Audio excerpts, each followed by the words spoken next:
Communications Commission has determined the following content to be emotionally harmful. Funny things that you think's funny aren't funny.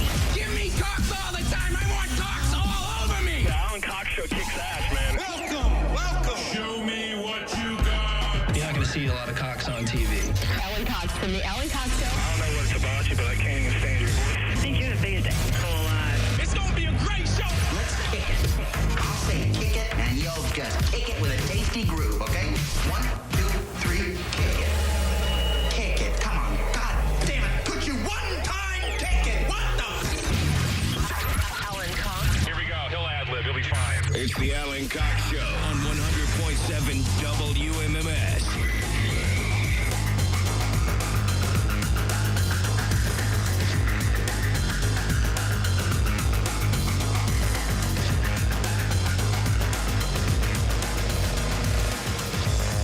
Hey, what's going on, gang? Good afternoon. Hi there. Howdy. Put your greasy little face up next to your speaker. And boy, get ready for some fun. Theoretically, maybe. I don't know. My name's Alan Cox. Thanks for being here. Say hi to Bill Squire. He's right over there. Yo, creepy hugs. Mary Santora is in the room. What up? Poundcake is in another room. He's down in Studio G. Afternoon, white people. Sorry, I'm going to burp. Mountain Dew today, and I haven't had one quite some time, and it's making me... This is a bad time of year, by the way, for me to be not on the dew, because this is also when they start releasing like a whole bunch of weirdo flavors, not holiday flavors. They've got this side project called Gamer Fuel. You know, they're trying to get down with the kids. Well, they're always down with the kids. You know, you're considered a juvenile if you're a grown person who drinks Mountain Dew. I know of only one other, a coworker of ours, who is a professional grown individual and who still consumes Mountain Dew. And this is a person who is healthy by every other measure. But they have these things called Gamer Fuel, and so it's like weirdo cherry. It's like a Hawaiian Punch one. And I can't... I saw these two new flavors next to each other when we stopped off on our way home for Thanksgiving on our trip to Chicago. And so I got one of each. And over the course of the trip, I had them both. But I'm a sucker for those weirdo. Every time they put something out, it's like a clarion call. They know I'm going to be one of the guys It tries it. who's going to do it. It's supposed to be 14-year-old boys. You know, we're playing Call of Duty. I mean, that you know, the bottle itself has got like Call of Duty, you know, discount codes for gear. What do they call the stuff you can get in games? DLC. Your loot. Your loot. No, loot. Yeah, your loot. What did you say? DLC, downloadable content. Oh, yeah. Well, that too. I mean, it's loot or whatever they call it. You're an NPC acting like player one.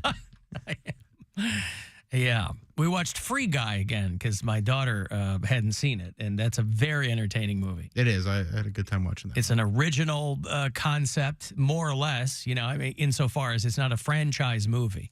You know, there's a law of diminishing returns with a lot of these franchise movies, and you understand why they want to keep making them, because they're like, look, if we have a proven property, why wouldn't we want to slap something together and throw it out there and make $1 billion? Except there are fewer and fewer of those movies doing it. I was reading a thing that Guardians of the Galaxy 3 is the only, it might be Disney's only big hit this year. It's the only one to hit like $1 billion. Well, I was talking with some friends last night about, they were just sending me Fantastic Four casting rumors or whatever's out there. And I was just like, this is going to be the third time they've tried to make the Fantastic Four franchise. And I just don't care. I like the original one. The Ian Griffith one with Jessica Alba? Yes. Yeah. And Chris Evans. Yeah. Pre-Captain America. And I was never, like, I never really read Fantastic Four. So I was just like, I mean, neat. I guess some of these could be cool. Some of these casting rumors. They're making Silver Surfer a lady. So that's got people are they really? up in arms. But think also, I just don't. I'm kind of done with Marvel. Like, I think I'm over it. Well, a lot of people are. I mean, again, they're seeing, you know, even people who are at Marvel and Disney, they're like, people are starting to have a great deal of fatigue over these movies. But I always felt like Fantastic Four was being re-engineered just so they could bring Doctor Doom into the picture. You know, like they want Javier Bardem to play Doctor Doom. And I thought he was going to be Galactus. oh, who am I thinking of? Who do they have for Doctor Doom? I thought Cillian Murphy was going to be Dr. Doom. Okay, I think That's you're what I right was about told. Javier Bardem. There you go, Galactus. Of course, tied most closely to the Silver Surfer in Fantastic Four canon there. But, yeah, I didn't mind that first Fantastic Four movie. All I'm saying is whatever they do now, you had Krasinski in Doctor Strange. I don't know why they would go off that beaten path. Now they talk about Pedro Pascal being Reed Richards because he's everybody's zaddy. All I want is, and I don't ask for much, and I doubt that the people there at Marvel or Disney are going to hear me, but all I want is, however you cast the movie, please make Michael Chiklis the Thing. Again, please. He was the commish back in the day, right? Or as my ex-girlfriend called him, the Knish. And then, of course, he was Vic Mackey on Best show. On the Shield. The most underrated show of all time is The Shield. The Shield, I thought it was a very highly rated. People love that show. But I just feel like nobody has talked about it since. Really? Is Like- it not streaming anywhere? Like, Oh, for it's on people to Hulu. rewatch? Yeah, you can watch The Shield. I mean, it's been I just off feel the like air for nobody- like 15 years. Yeah, but that was one of my Great favorite show. shows. That was such a great show. And the way very they first show I ever tied it all together. And, Yeah, first show I ever binge watched was The Shield.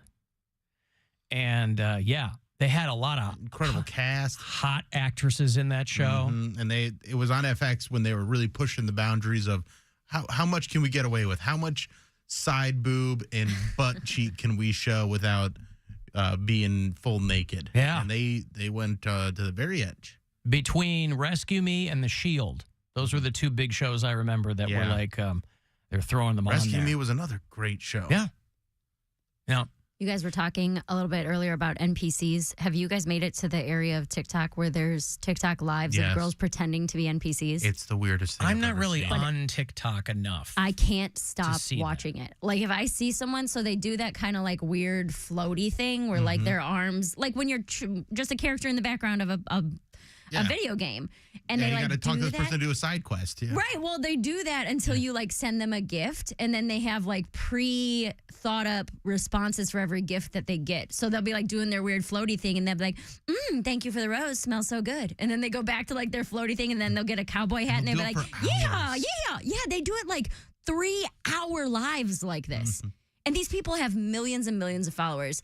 So my question is God bless them. is this a sex thing for guys? You think guys are like in, because the girls are usually pretty cute, but is it like gamer Everything dudes? is a sex thing for guys. That's what I Yeah, mean. Is it I like don't know. gamer dudes? Like Listen, this I is like- the hottest thing I've ever seen. This must be a new generation of sex thing because this is not something that I'm into. This is not anything like I don't watch this and go, I'm so turned on. Put one hand down your I'm just pants. like, Right. this is so weird and unnerving. Well, weird can be sexy too. Right. But That's true. Yeah, But not everybody's got their thing. Not ain't that it for kind of me. weird. That's not the kind of weird that a lot of people are into. But there's like couples who do it. There's a dad and son combo. There's 2 chicks that have over 1 million followers that are really hot. Like they have really like perfect bodies, beautiful faces, and they obviously get a lot of attention from it. Don't people but- stumble into the weird stuff? But they I mean, do. I'm saying the content creators, they stumble into doing weird stuff, and then all of a sudden they get a bunch of followers, and they go, "Oh, okay, well I'll just do this." It's not like there's somebody who's giving a content creation speech, and they go, "Hey, do this and this and this, and you'll get all this," because nobody knows what's going to hit. Right.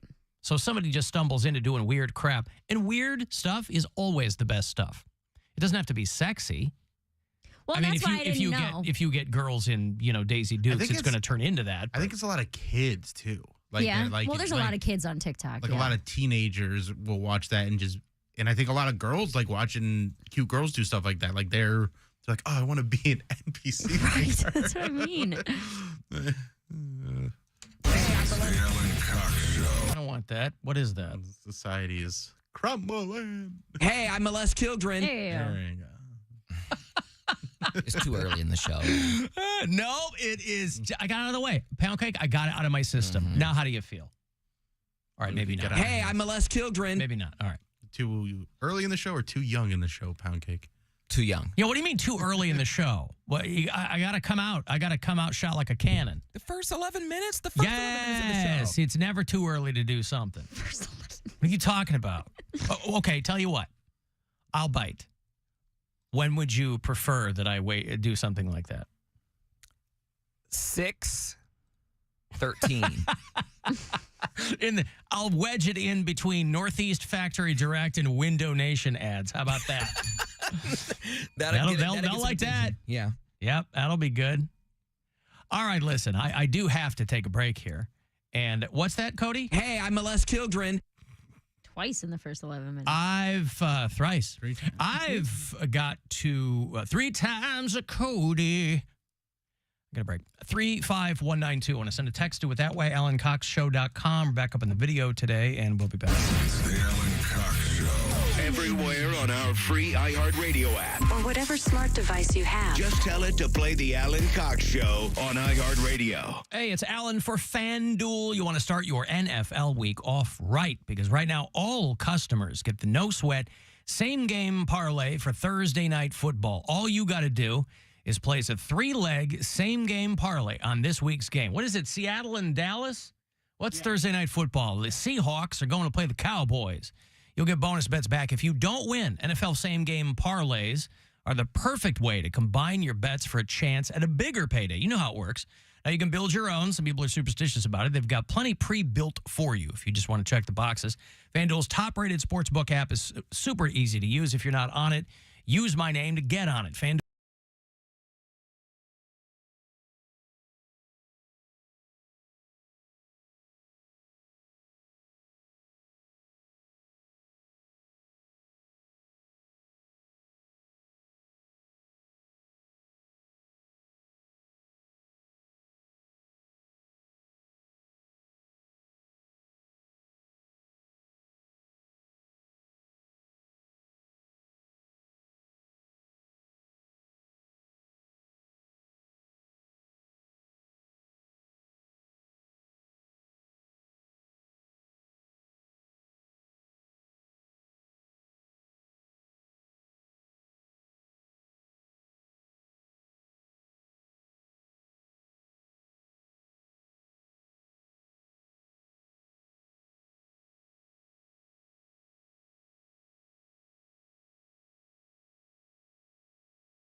the iHeartRadio app, or wherever you get your podcasts.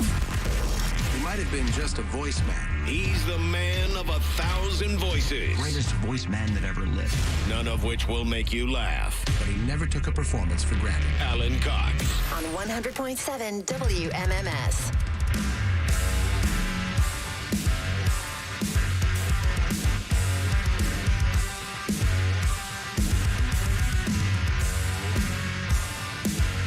Six 578-1007 if you want to join us live.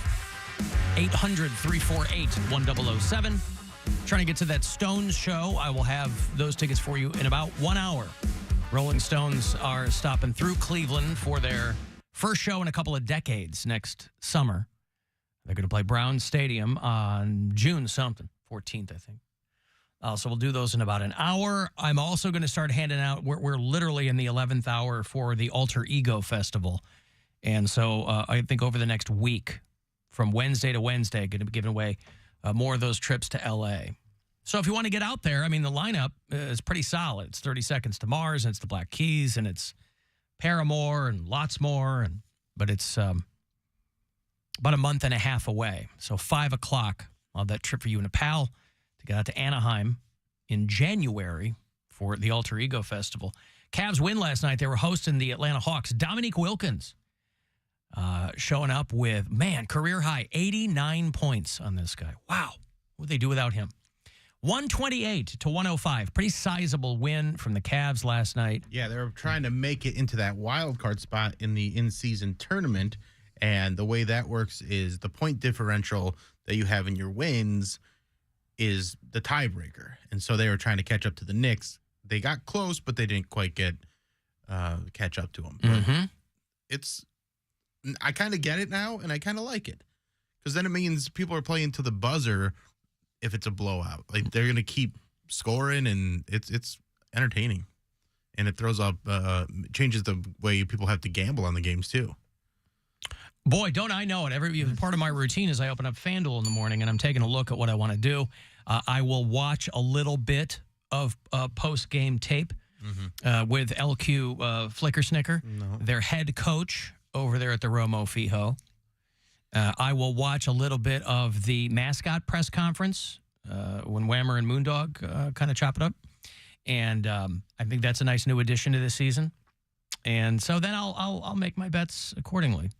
But Cavs over Atlanta last night. They are still at home for the remainder of the week. Tomorrow night, they'll play the Portland Trail Blazers at 7 o'clock, and they'll head to Detroit on Saturday to play the lowly Pistons. But somebody's got to be last in the East. Why not the Detroit Pistons?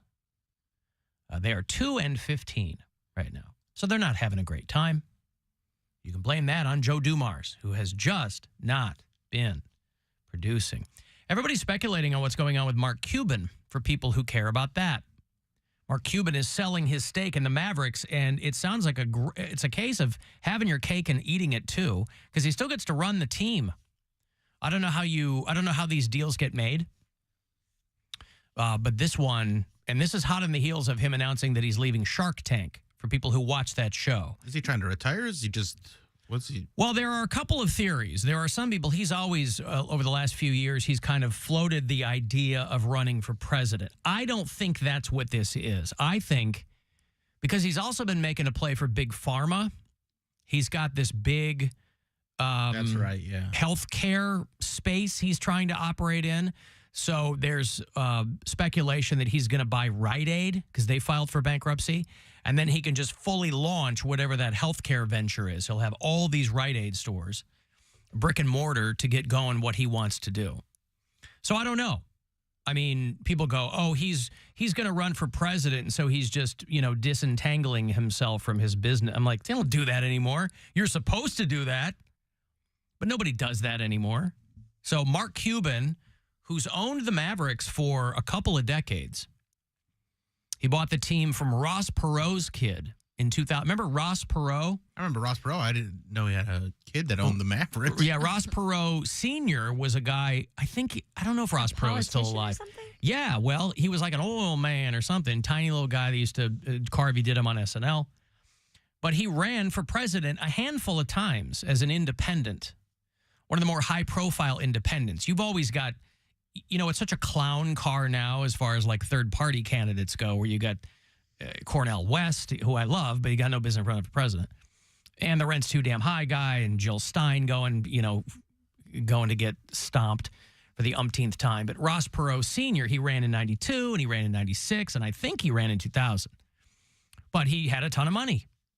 So he was kind of pitching himself, I don't need anybody to, Everybody remembers Carvey doing him on SNL. And he didn't have to really do too much to do Ross Perot, because that's how the guy sounded. Pitched up George Bush. Yes. HW. Yeah. So just to show you how overvalued sports teams are now, too. Mark Cuban bought the team for $285 million. Ooh, can we guess how much it's worth now? Yeah, go ahead. I'm going to go $3.8 billion. Did I nail it? You were close. $3.5 billion is what they're currently valuing because here's the thing. Sports teams have completely, what it seems to be is that sports teams have completely disengaged from reality. So it's not that that's what they're worth. It's not what these teams are worth. It's just that they're toys now for billionaires.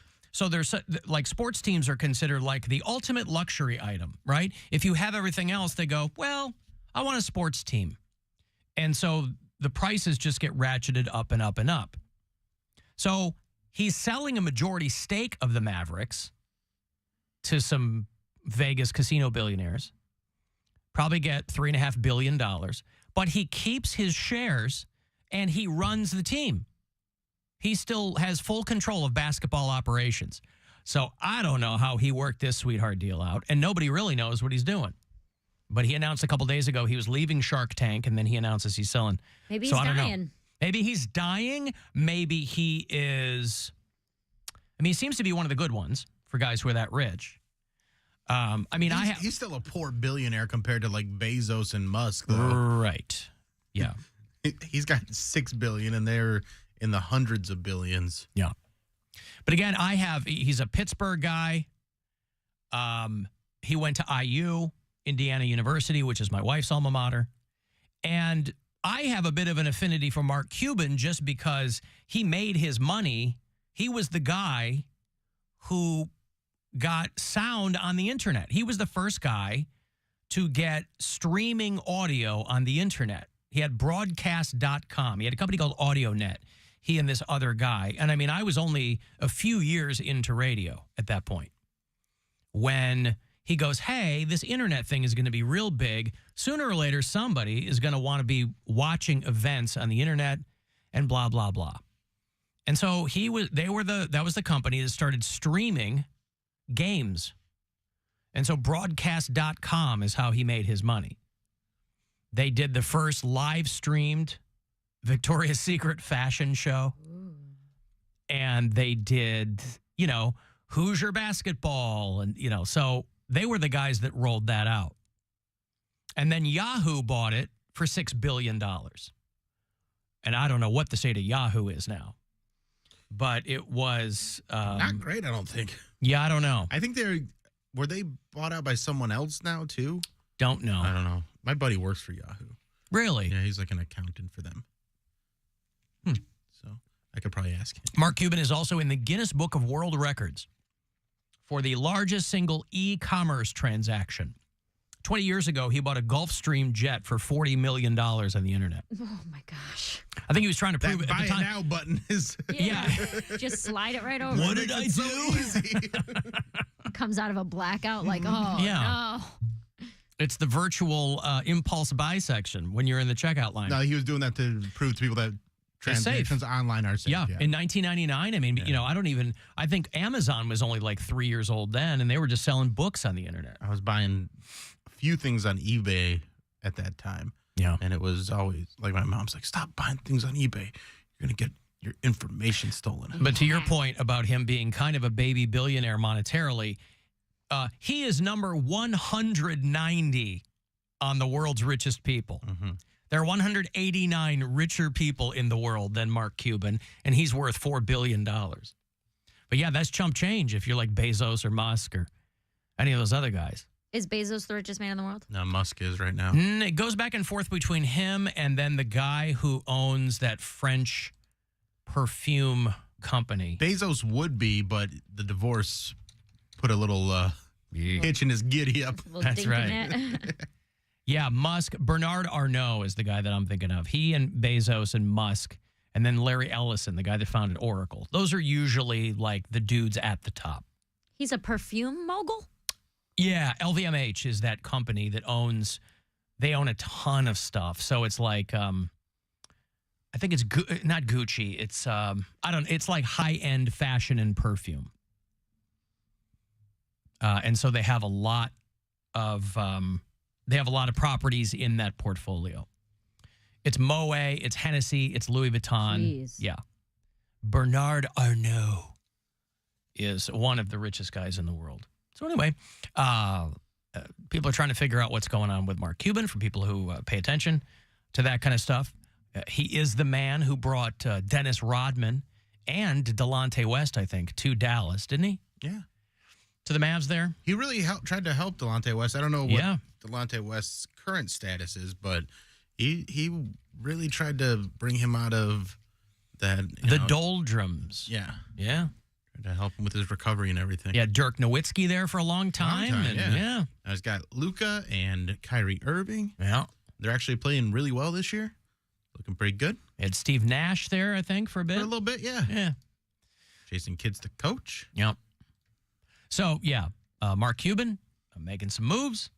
Hello, Mike. Hey, Alan. Hate the show. Hey, how are you, Mike? Mike's calling me from the west coast of Ohio. We don't hear from him often anymore, but he'll check in from time to time. What's going on, Mike, over there on the west coast of Ohio?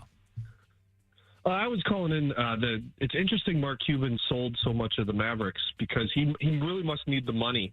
Because it's a giant tax scam. That's why you own sports teams, because you claim extreme losses over and over and over again, and then it offsets your other money you make. I mean, if you own the Detroit Pistons, you do have huge losses. Hey-oh! Hey-oh! Oh. Tough times. Detroit basketball. Well, typically you put it in a family trust, and that way you can pass it down to your kids. And then when they sell it, they're really taxed as their personal income at that point for the gains. So it's really a giant tax scam owning sports teams. Like, yeah, there's some to it, but on paper they can actually claim like everything from the salaries of the players, everything they claim as a loss. Well, yeah, you don't stay a billionaire because you're paying a ton of taxes on your properties or on your, more like a family mistrust. Am I right? Yeah. Anyway, it's just weird that he sold it because not like gave it to his kids or something else. He must really need the money. Mike, are you? You do sound slightly bitter. Were you outbid for the Mavericks back in 2000 by Mark Cuban, and now you've never let that grudge rest? Well, I actually tried to get it this time. I only had $2.9 billion though, and so Mark Cuban wouldn't accept the offer. Loser. He wouldn't accept it. Now, is there any chance you'll be able to take his spot on Shark Tank? Well, they haven't asked me yet, but I'm patiently waiting by my phone for that phone call. Okay. Well, good luck. I mean, I don't know what else to tell you. I mean, make sure that you stay hydrated while you're waiting by the phone. Oh, you can hear my lips smacking? I'm sorry. I will. Thanks, Alan. Have a good one. And it wasn't for lack of trying. Thank you. There's Mike over there on the west coast of Ohio. Next year, Amazon will start selling cars online. Yeah, listen, everybody, Amazon's rolling out telehealth too, and, what are you going to do? Everybody wants to get in that space, but I think Mark Cuban seems to be legitimately interested in doing that. NFL teams are collectively paying $800 million to coaches who got fired, but have a contract. I know. Yep. It's a great, great line of work to be in.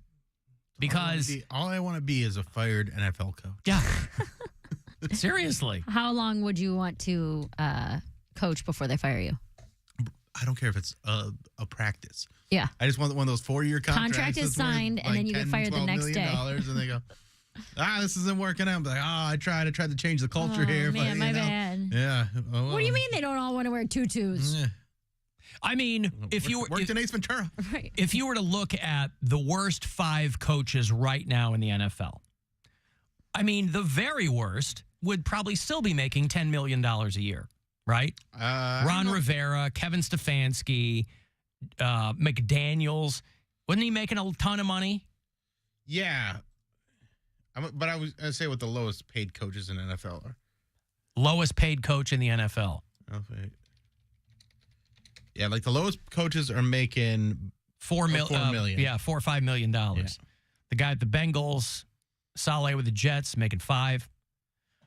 That's good money. Yeah, that's great money. You know, because if they fire you, Stefanski's the lowest paid coach right now. If they fire you, you get hired by another team and they're still paying you. Mm-hmm. But they still got to pay out those contracts. Like I think sometimes that's what I'm saying. I don't know how that business works. Every other business, when you get fired, they stop paying you. There are some situations where it is, if you get another job, they stop paying you. But I don't know about that. But some of them, I think that's why it's a sweet deal. They pay you no matter what. Yeah. It also depends on how ironclad your contract is, too. But these guys clearly have some ironclad contracts. Somebody sent me a recipe for Hoover stew. Boy, I'll tell you what, this is a delicious. For those of you looking to just make something cozy and delicious over the holiday season, maybe you didn't get to do it over Thanksgiving, but you can do it over Christmas when family comes in. Some of that Depression-era food. Remember when Poundcake whipped Hooverville on us one time? Yeah. And we were all agape. Our mouths were guns. collectively agape. Because we didn't know. Half the time we don't think you know anything, and then you whipped out Hooverville at us. And we didn't even like history. Huh? I like history. Since when? History was my best subject. I loved Doesn't history. mean you like it. It means you got lucky with it. Well, I'm telling you now that I like it. I paid attention in history because I thought it was cool. Good for you. Listen, you know what they say. People who don't know history are doomed to repeat it. No, that's not it. It's well, it'll come. That doesn't make any sense. I'm gonna repeat it if you didn't know what happened. History and geography were my favorite subjects. Yeah. Where's Alaska? Up near Canada. He's good.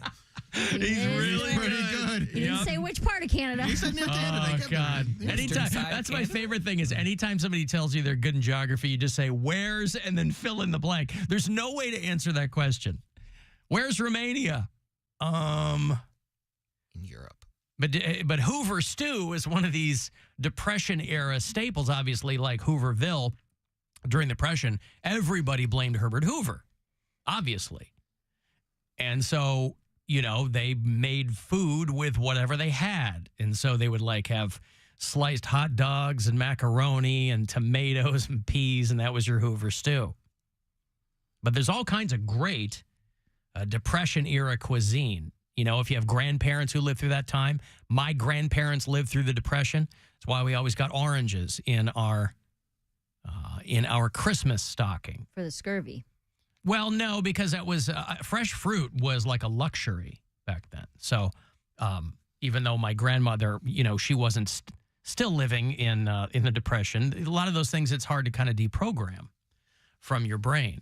But yeah, Poundcake, he took us all by surprise with Hooverville. For me, honestly, it was a mix of a shock and pride. I was taking pride in your accomplishment. Now you know how it feels. It's great, isn't it? It was okay. Yeah. So, yeah, those Hoovervilles, or basically the Depression-era version of what is now Skid Row in Los Angeles or in large parts of San Francisco. Those are modern-day Hoovervilles, make no mistake. Whether or not they're cooking up Hoover stew, I don't know. That's what you call it. Do you think I shouldn't say dumb American, but dumb tourists who go to Los Angeles, do they make like Skid Row a tourist destination? Like, I wanted to go see it when I was out there. I mean, if you're it's anywhere, like a weird, morbid, like. But if you're anywhere in downtown LA, you can't avoid it. People think it's like a couple of square blocks, and it ain't that. It's like 50 square blocks. So if you're downtown in LA, you're gonna see homeless people. Average people like live there? What do you mean average people? Like average people live everywhere. That's what I'm saying. Like people who just don't make enough money to live in California. This country's lousy with average people. But what I'm saying is California is just like through the roof with prices. So someone like me who makes, Ohio money and still is poor, if they make Ohio money in California, they just can't afford to live. They're like, I'm not on drugs. I'm not an alcoholic. I just can't pay my rent. And there are kids. I live on Skid Row. There are students who go to like Cal State something, not Berkeley, Cal State something. There are students who all their money's going towards tuition, so they're living in vans, and the school just told all of them, you can't park in our parking lots anymore. Get off Even though you're going to, because there's a lot of parts of California or any metro area that has huge homeless problems where there are like, the working poor, people who have jobs, but they're living in their van or they're living in an RV, and they let those people park where they want. They need to move to Portland. Portland, right downtown. People have their RVs, and that is where they live. I don't think they're looking for an influx of people in Portland to do that. Yeah. Well, I mean, they don't want more people coming in to do that. I don't think there's any more spots because that was crazy. Like 70s style RVs, and they're living in there. They had a grill and a TV and a patio set up. I'm like, wow, this is downtown. What are they tailgating for? Really? Who's playing? The Trailblazers? Is that? And they had the nerve to have a mask on. I'm like, wow. Yeah. I've got to take a break. If you want to send me a text, 35192. You can watch live if you like at AlanCoxShow.com and listen anywhere on the iHeartRadio app. Rover's Morning Glory. Somebody tried to take a picture with a rapper named Nardo Wick, and a guy in his entourage sucker punched the guy, knocked him out. It's terrible. You have to read the room. I saw Jamie Foxx one time, and he had a bunch of big security guards around him. Did I go right up to Jamie Foxx? No, I went to the security guards and go, hey, can I go say something to Jamie Foxx? And they looked me up and down to okay, go ahead. Then I approached Jamie Foxx. I read the room, and I was like, hey, Jamie Foxx, big fan. He's like, get the hell away from me. Rover's Morning Glory. Weekdays on 100.7 WMMS and 24/7 on our free iHeartRadio app. This is three-time Pro Bowler LeVar Arrington. Here's what's trending from the iHeart Sports Network. Presented by Macy's Backstage. Browns defensive end Myles Garrett is reportedly determined to play this week against the Rams, despite a shoulder injury suffered in Denver. Over to hoops, where Cleveland State tips off their Horizon League slate tonight at Youngstown State. The Vikings are 5-2 this season after back-to-back wins. And California authorities are investigating claims that NBA player Josh Giddey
to over 30,000 veterans and family members, all at no cost to them from every state. The time to show your support is now. Donate today at homebase.org/iHeart and help our heroes heal. Make a gift, save a life. The time is now. homebase.org/iHeart. Portions of the following program were pre-recorded.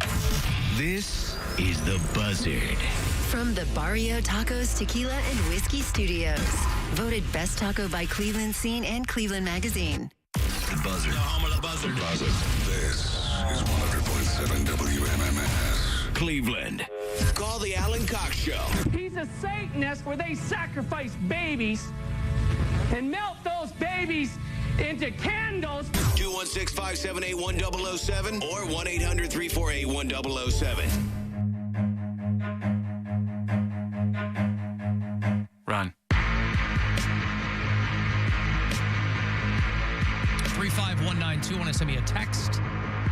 AlanCoxShow.com for all the other stuff. If you're watching live there, by the way, you can thank Grippy Dip Lipper for assisting today there in the video department. Always appreciate your help. Cavalier's win last night here at home against the Atlanta Hawks, one of your in-season tournament games. So that's a good one for them to win. Yeah, but they didn't make the knockout round, so they're done in the in-season they are? tournament. Yeah. Oh. Yep. It is. Well, that's disappointing. The East teams are the Bucks, the Knicks, the Pacers, and who's the other one? Oh, can't remember the fourth team. But Thunder? No, because it's the East. Oh. Okay. Pull it up real quick. Because now it's just Sixers? No, Sixers didn't make it actually. So anyway, tomorrow night, the Cavs will still be at home before they go on a couple of weeks of road dates. We'll be back on the 16th, at which point we will be off for the remainder of 2023. Trying to squeeze in as many guests as I can until then. Comedian Chad Daniels is going to check back in with us tomorrow. Dee Snider from Twisted Sister is going to be on the show before we're done for the year. Weird Al Yankovic returns to the show. The Celtics. The Celtics, okay. Well, Cavs are playing them on December the 12th in Boston. They're playing them 2 nights in a row. Weird Al. Yeah, Weird Al Yankovic. I They're love dropping that man. the Blu-ray of Weird, which is the movie where Harry Potter plays Weird Al Yankovic. A little multiverse action there. If you listen on iHeartRadio on our free digital app, free, sometimes you can hear it, I believe, is the motto. Yeah, the log line we've got for that.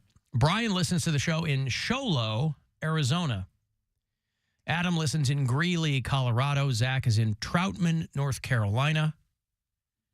And Isaiah is one of our bureau chiefs down in Jacksonville. We also have a lot of people.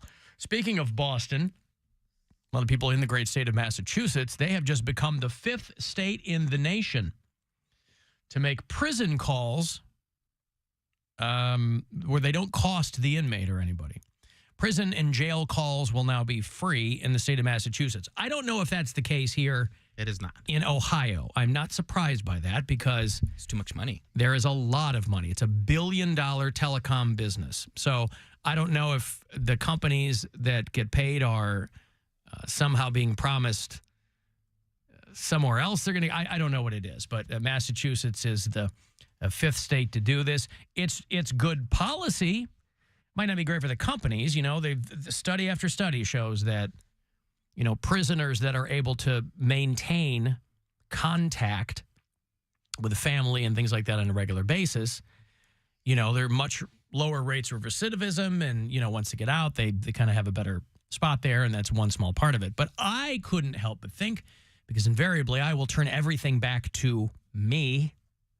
If we don't have prison mail anymore, because they digitize that largely in prisons, people hit me up and go, how come you don't do prison mail? I go, because nobody writes letters and mails them anymore. I think they're largely email, or they are stopped from mail. I don't know what it is. Maybe, listen, if you are one of our listeners in Massachusetts, maybe you have a friend or family member in prison. Have them call the show. Why not transfer prison mail to prison calls? Why not? Take a couple of minutes. I'd love to talk to somebody about what's going on with them. Especially if those calls are free now. Won't cost you one thin gilder. Although before, wouldn't people just collect calls? I mean, if you're calling from prison. Dial down the center. 1-800-10-10-32. What was it? No, 1-800-COLLECT. Oh, dial down the center, yeah. Yeah, whenever it was all right down the middle of the letters. Which, dude, there's a whole generation who I was just going to say, that's a payphone reference, That's a which a lot of people payphone like. I have no reference, idea. yeah. I remember Carrot Top doing 10-10-3-2-1 or whatever it was. Was it dial down the middle It was or dial? 1-800-CALL-ATT, and then there was like 1-800-COLLECT. Yeah. 1-800-COLLECT was dial down the middle. Yeah. Or dial down the center. Yeah, so they wouldn't understand that because you have to visualize the keypad Yeah. on a phone. And also like rates at different times of the, isn't that largely gone too? Like yeah, call like after 10 weekend, o'clock. Yeah, minute. Well, that's Nights when and weekends was a big- everyone was on minutes. Yeah. You had to buy minutes for your phone, but minutes were free But after 8 even- p.m. or whatever. But before even that, you had a long distance calling plan. And that was if you were calling outside of your area code, they would charge you more. Yes. And so then, and this is for like a landline. So if you would make a call to, like when my brother was in college, we called Utah, we'd call after 9 o'clock because then it was only 6 or like 7 o'clock there. Was it like a Mormon And it was party free. line? I mean, it was just where he was. Oh, he was there. He was there. You weren't just randomly calling Utah. No, Just to hang out. just, yeah. Hey, what's the area code to Provo? I need to get on the phone. See, I had. That's why you always got, if you're of a certain age, it's why you always got screamed at by your parents for being on the phone at 9 o'clock or 10 o'clock. Get out the goddamn phone. My first cell phone plan was with what is now Verizon, but it was North Coast Cellular. And my dad got me a plan that only worked in 216-440-330 area codes. Sure. Mhm. So if my phone went outside of those area codes, it didn't work. Well, that was a local Yeah, it was company. it was a local carrier. company. Yeah. And it was like, you're 14 years old. You don't have to go anywhere. You're never going to be out of these zones. And if you are, you better be with a parent. Right. So, like, you can go to Akron, you can go to Cleveland, you can be in Berea, and that's like those couple suburbs in between, and that's it. You can go anywhere else. Well, that was what they said, but how big of a legitimate concern was it of yours at 14 that you were going to find yourself in an area where your phone wasn't going to work? It wasn't. Oh, okay. It wasn't at all. But they're You were not out for Mary doing but there's shenanigans. Definitely people, like I know people that when they were 14, 15 years old, they were doing a lot of wild stuff. Like I just saw a girl post a meme today where it's like, like a picture of I don't know what the picture was, but it's basically saying like me in a 30-year-old dude's basement when I was 15, yeah, 35 miles from my home. A 30-year-old dude's basement. And they just go and do like all sorts of wild stuff. Steven Tyler. Guy got around. Son of a bitch. Piece of crap. Take that, you piece of crap. Eat that, you piece of crap. Yeah, that's right. Yeah, so dial down the middle and that. But anyway, Massachusetts, I don't know what the other 4 states are where prisoner calls are free, but Massachusetts has been added to that list. I know we have a lot of people who listen there. Before I get out of jail here, though, I do want to mention a guy who got into some trouble. And where was this? Oh, Indiana. This is outside Indianapolis. A guy named Christopher Boyd, a 32-year-old guy. And he's riding shotgun in a car that had been pulled over about 2 in the morning because the license plate was covered up. And sorry, this is Evansville, Indiana.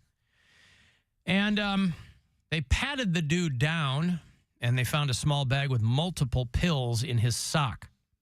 He said he got him from his aunt. And he said that he used the painkiller because he had a bullet lodged in his spine. Oh. So anyway, so they go to put the guy in the squad car. And he says that he can't spread his legs very far because of his spine injury. And so when they're patting him down, they're searching his groin area. The officer noted that the guy tensed up and they asked him if he had anything stuffed in his groin or his ass. He said that he did not.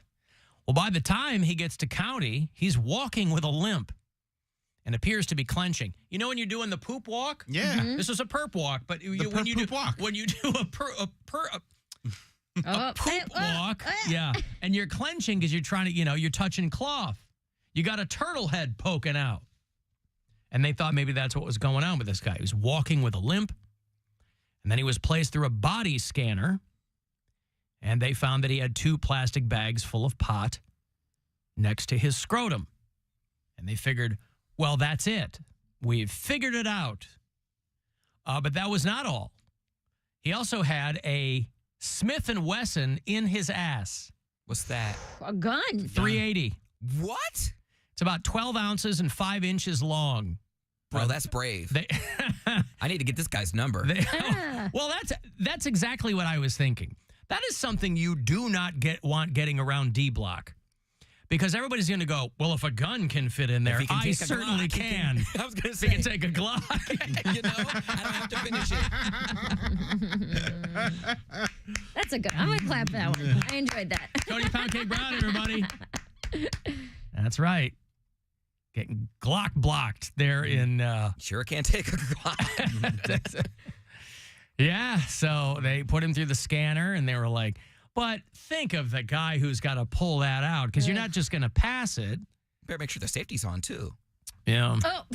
I'm serious. That's well, they didn't think it was loaded, or they didn't indicate whether it was loaded, I guess, but... There's one in the chamber. Yeah. Ugh. So again, it's not a...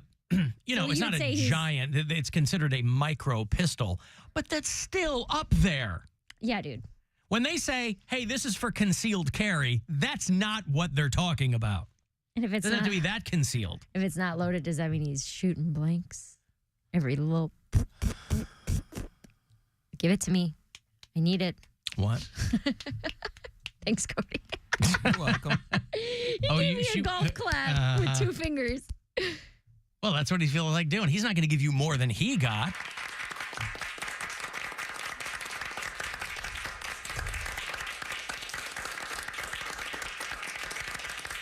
All right, that's too much. Is that it's enough? Too much. It's too much. Now You tell me. Now it's patronizing. Now it's patronizing. No, I I want you. appreciate it. I just want you to know that women are funny. Okay. All right. Stop. Is it too much?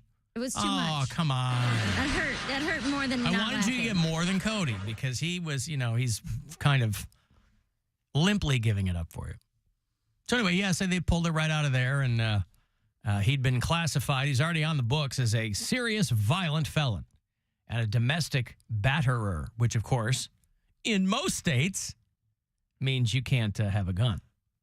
So they put him in there and, did whatever they're going to do. But, man, Poundcake's right. You don't want anybody finding that out. They're like, hey, I can, maybe I can. Oh, I don't want to stick to the guys. I've got some vagina news. Will vagina news make you feel better? Yeah. If I've got some of that? Vagina news. Sorry, vagina news. My vagina. Yeah.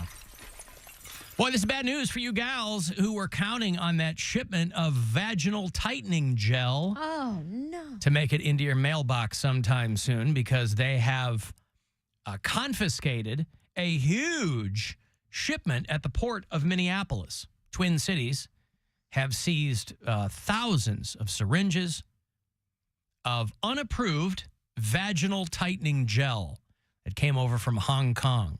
Oh now, you ladies know, I can't mansplain it to you. I have to assume you know. You only want approved vaginal tightening gel, right?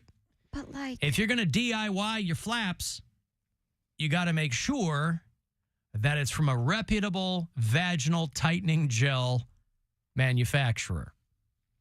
Syringes with needles? Syringes in pink packaging with brownish gel inside. Yeah. I wonder what it was. Come over from Hong I don't know Kong. if it's a needle. I think it might be more like a turkey baster. Yeah. To put the gel up in there so you can... Yeah, it's probably like a flavor injector. Yeah. Ugh. Maybe it's filled with gravy. That's the brown. Get that. What could that like when you even add starch to be? gravy to thicken it up. A roux? Well, what were we talking about like a couple years ago, though? Girls were putting all kinds of things up. They're putting candy up there, and they're putting soap, and, you know. So you gals, you seem to be very willy-nilly about what you're willing to put up there, especially since for a lot of you, you won't even put a guy up there. So you're putting all kinds of other food stuff. Or a Glock. Or a Glock. There's a, like when you look up symptoms for, you know, like a yeast infection or something, and there's like big announcements from medical industry like that are like, do not put yogurt inside yourself. Like, right, that's what you're talking cloves of yogurt. Garlic, Right. Cloves Yes. of garlic That's inside what of it was. you is not just come get an antibiotic. TikTok told me I can fix my pH. You're not an Instapot. Right. No. Stop putting whatever it is you think is going to help and go to a doctor. Yeah. Which I never understood that. Hey, with dial that something- back. She's going to blow. Something so sensitive where you're just like, yeah, Hong Kong, let's this random stuff. It's only $6. What could go wrong, you know? I like the statement, though, from the field operations officer. A dangerous shipment is another example of someone using unregulated gels to prey on consumers with false promises. Not knowing what you're inserting in your body can be deadly. Remember that, Cody. I'm aware. Okay, thank you. So, boy, if any of you gals, you know, because these days, they don't tell you where anything's, like if you're on Amazon, who has, by the way, just surpassed FedEx and UPS as the largest carrier in this country. So most things now are coming from Amazon. They don't tell you where anything comes from anymore. This is what's leading to a lot of user experience drops on Amazon. People are like, I ordered this thing. It looked legit. Took 2 weeks to get here by boat, and it's covered in, you know, Mandarin because they don't tell you where it's coming from. So there are probably a lot of women who might have ordered some vaginal tightening gel, not knowing country of origin or knowing if it was legit. There's a lot of different. I mean, what are your top vaginal tightening gel companies? I don't know. Oh my God, this one's called Like a Virgin. Like a Virgin. So, I mean, it's sold by Adam and Eve, which is like a legit. Well, what is it? Just lemon juice? I don't know. Makes you That's what pucker? I'm trying to find out. But again, That ladies, sour face. it's Give me Blue fine. Steel. Yeah. You don't want bitter beer face down there. Desensitizing gel, sensitizing gel. That's for dudes, the desensitizing. No, they have it for women. Really? For one specific part of you. Women who want to be desensitized. That's so sad. Mm-hmm. I don't want to feel anything when my husband climbs on top. Oh, no. Oh, here we go. Okay, I want to see. Over 10,000 sold. Tight AF. But ladies. What is it called? It's not called Tight F? Is it Okay, wait. TITE? TIGHA. Glycerin, PEG, PEG 32, PEG 8, Yeah. aloe vera, methylparaben, Yeah. potassium alum, DMDM hydrotoin, sodium citrate. These are all different kinds, or these are all ingredients? That's the ingredients Oh, okay. in this thing. Ladies, don't worry about it so much. Oh, only 3.5 stars. It's. Do you want to hear some reviews? I want a 5-star vaginal tightening Hold on, gel. let's see. There's 11 one-star reviews. Didn't notice a difference.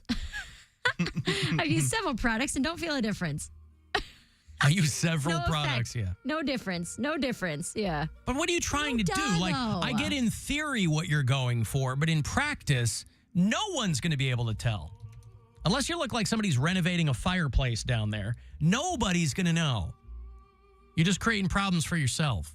Yeah. I have a question. Don't worry about it, ladies. Yes. Is the husband stick still a thing? I think that's urban legend. I've never even heard of that. No, it's urban legend. If you say that to an attending physician after you've had a baby, they look at you and they roll their eyes. They're like, yeah. Everybody makes that joke. Probably more expensive. I'm sure you probably ask for it. If you pay for it, they'll do whatever you want. There are things that I don't know. Not a guy who was asking for a courtesy stitch Not after my you, wife had it. But like if the girl wants, if there's like a tear, she's Oh, like. you mean if the woman asks? Yeah. Well, because the joke is the husband asks. The guy goes, hey, you can put one in for me, will you? And they're like, yeah, ha, ha, ha. No, I'm talking about I hear that 4,000 times a day. If the woman asks, she's like, listen, I'm going to have another one soon. I don't want to be all, ripped apart. But if you're going to have another one soon, again, it depends. I don't know. Some women get ripped tip to taint. So, you were a big baby. I was, but I was a C-section. I was an emergency Oh, C-section. that's right. You think a 13-pound baby's coming out naturally? I don't know. My mom had, well, they are not. I ruined the rest of it for her. I was like, you're not the only 13-pound baby in the world. I'm sure there has been a 13-pound baby not born naturally. delivered. No way. Do you know how big a 13-pound infant is? There's 7 billion people in the world. It ain't coming out like a... Yes. Passing a watermelon is a figure of speech, not literal. It's bad enough under normal circumstances. In 1879, a woman gave birth to a 23-pound, 12-ounce baby. That's when they didn't know how numbers That's a Guinness worked. Book of World Records. They didn't know how numbers worked then. That's what this says, according to ABC News. 1863. Yeah, might be right. 1879. That person went on to be Thomas Edison. Can you there's deliver your a vagina 12-pound news. baby? It says that usually any babies that weigh more than 10 pounds are going to be delivered via C-section because Yeah. there's too many risks and complications. Yeah.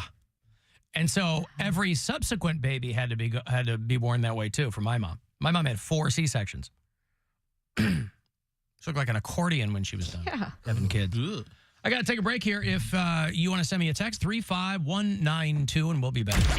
The Alan Cox Show. On our free iHeartRadio app and your favorite smart device. Just tell it to play the Alan Cox Show on iHeartRadio. On Paramore, on Black Keys, 30 Seconds to Mars, on 1975, on Bush. Oh, that's a little naughty. On all the other bands of ours. You can be at iHeartRadio Alter Ego 2024. Presented by Capital One. The biggest alt-rock show on the planet. It's sold out. Santa doesn't even have tickets. Don't miss Paramore. The 1975. The Black Keys. 30 Seconds to Mars. Bush. Sum 41. Yellow Card. Lovely the Bands. The Last Dinner Party. Listen here for your next chance to text in and win. And we'll see you at Alter Ego 2024. Presented by Capital One.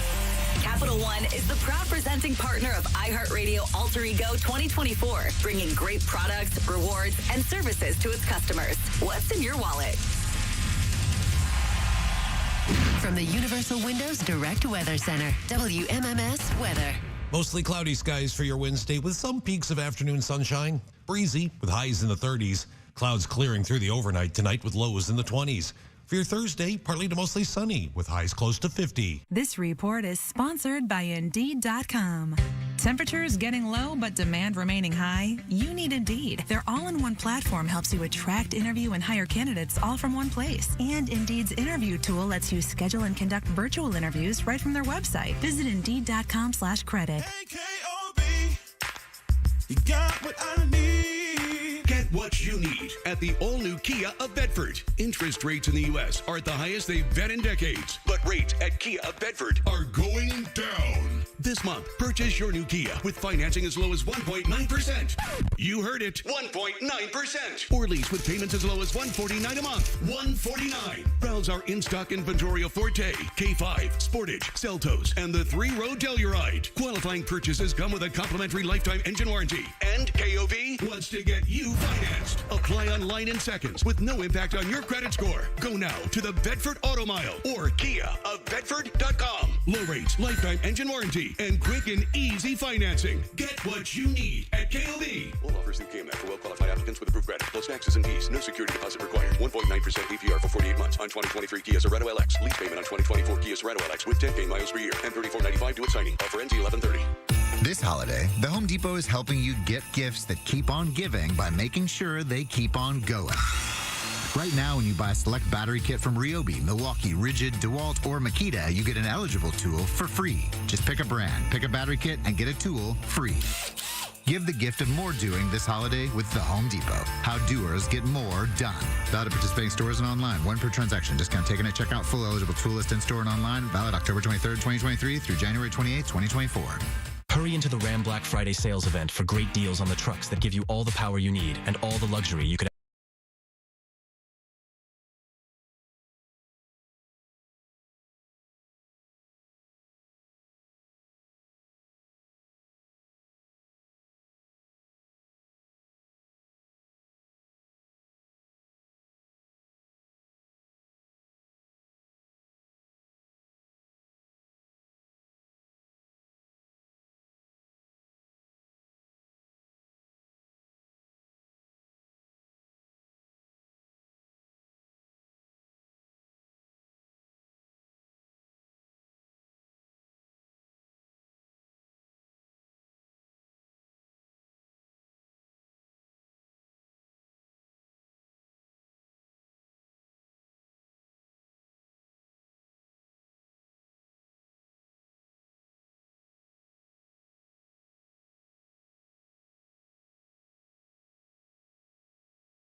their families, and their communities.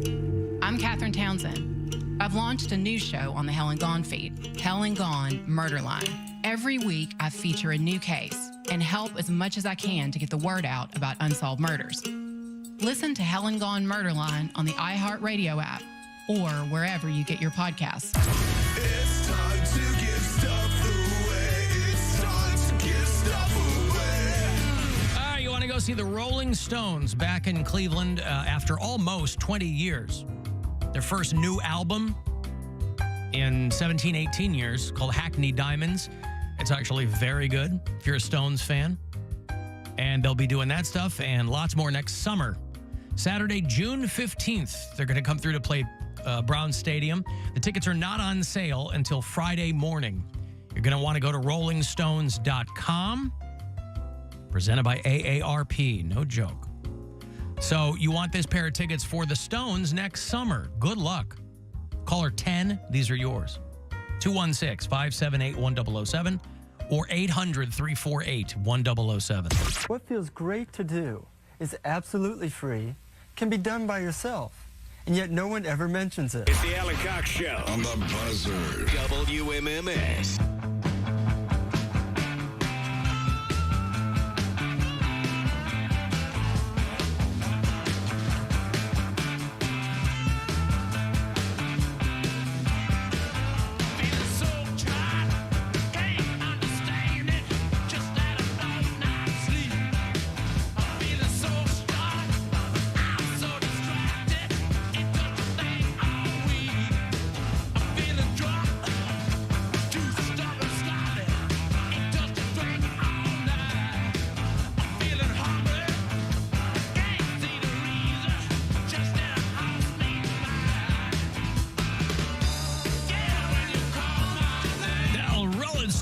Off of a brand new album called Sticky Fingers. You know, a lot of people, and it was a couple of Christmases ago when that Beatles documentary, that Get Back, the Peter Jackson thing dropped over on Apple or Disney or whoever was running it. And it was really fascinating. The takeaway was just watching these guys,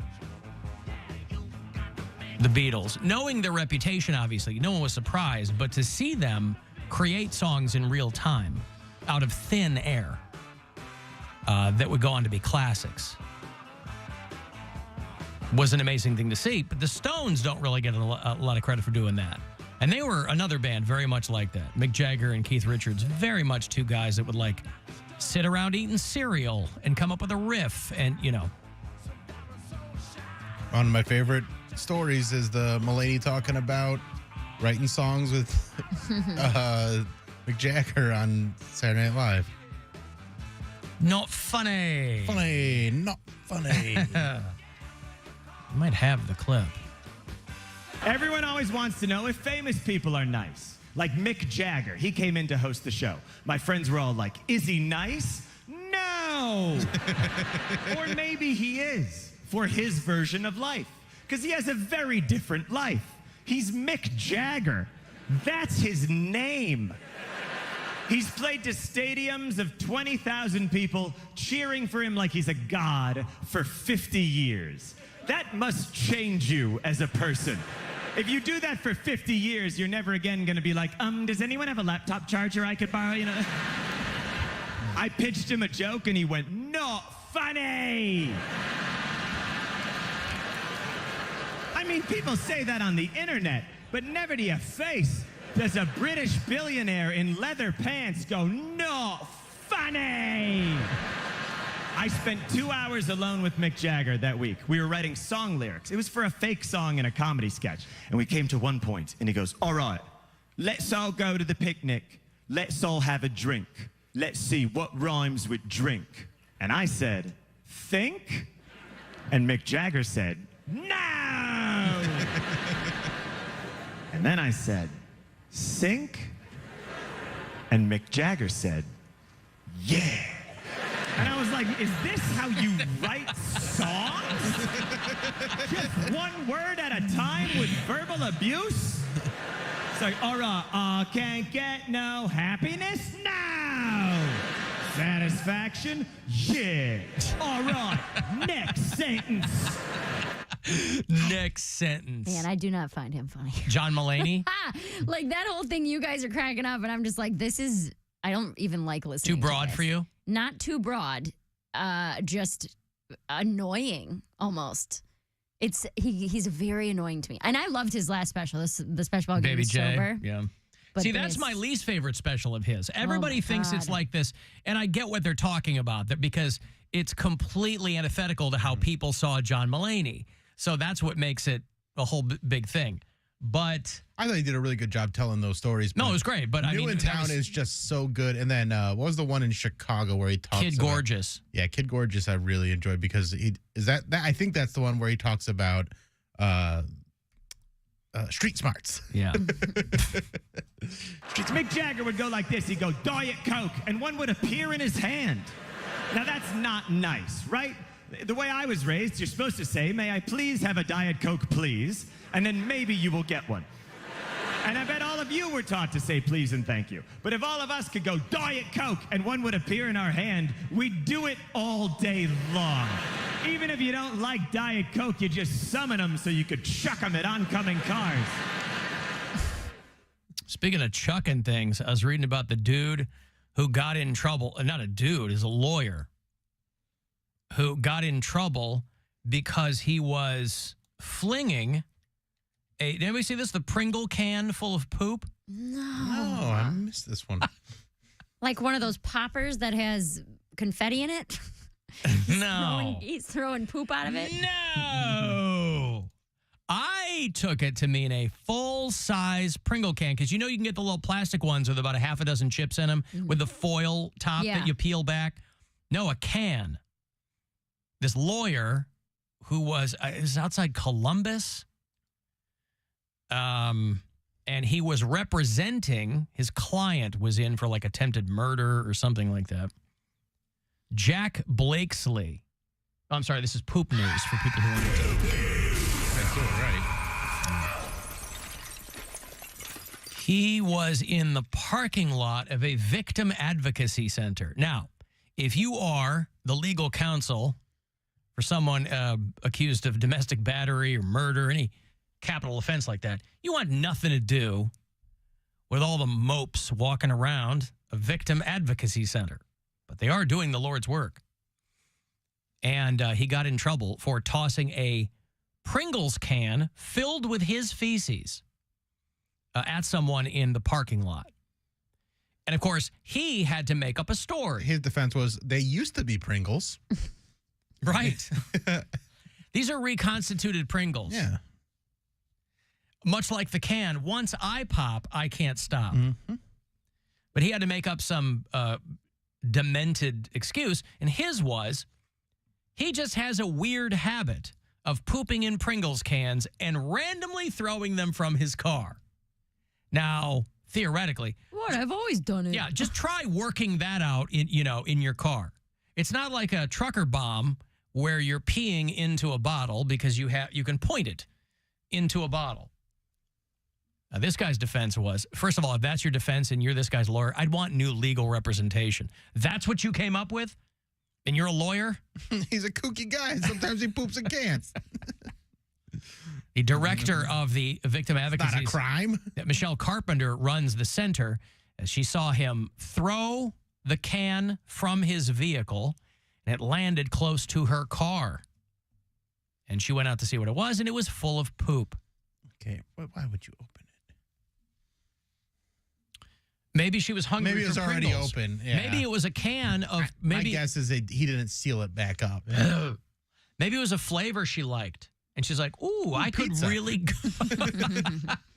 These pizza Pringles, they don't really taste like pizza, but they're still good. Mm-hmm. Well, the very first one tastes like pizza, and then all of the other ones you can't even taste them at all.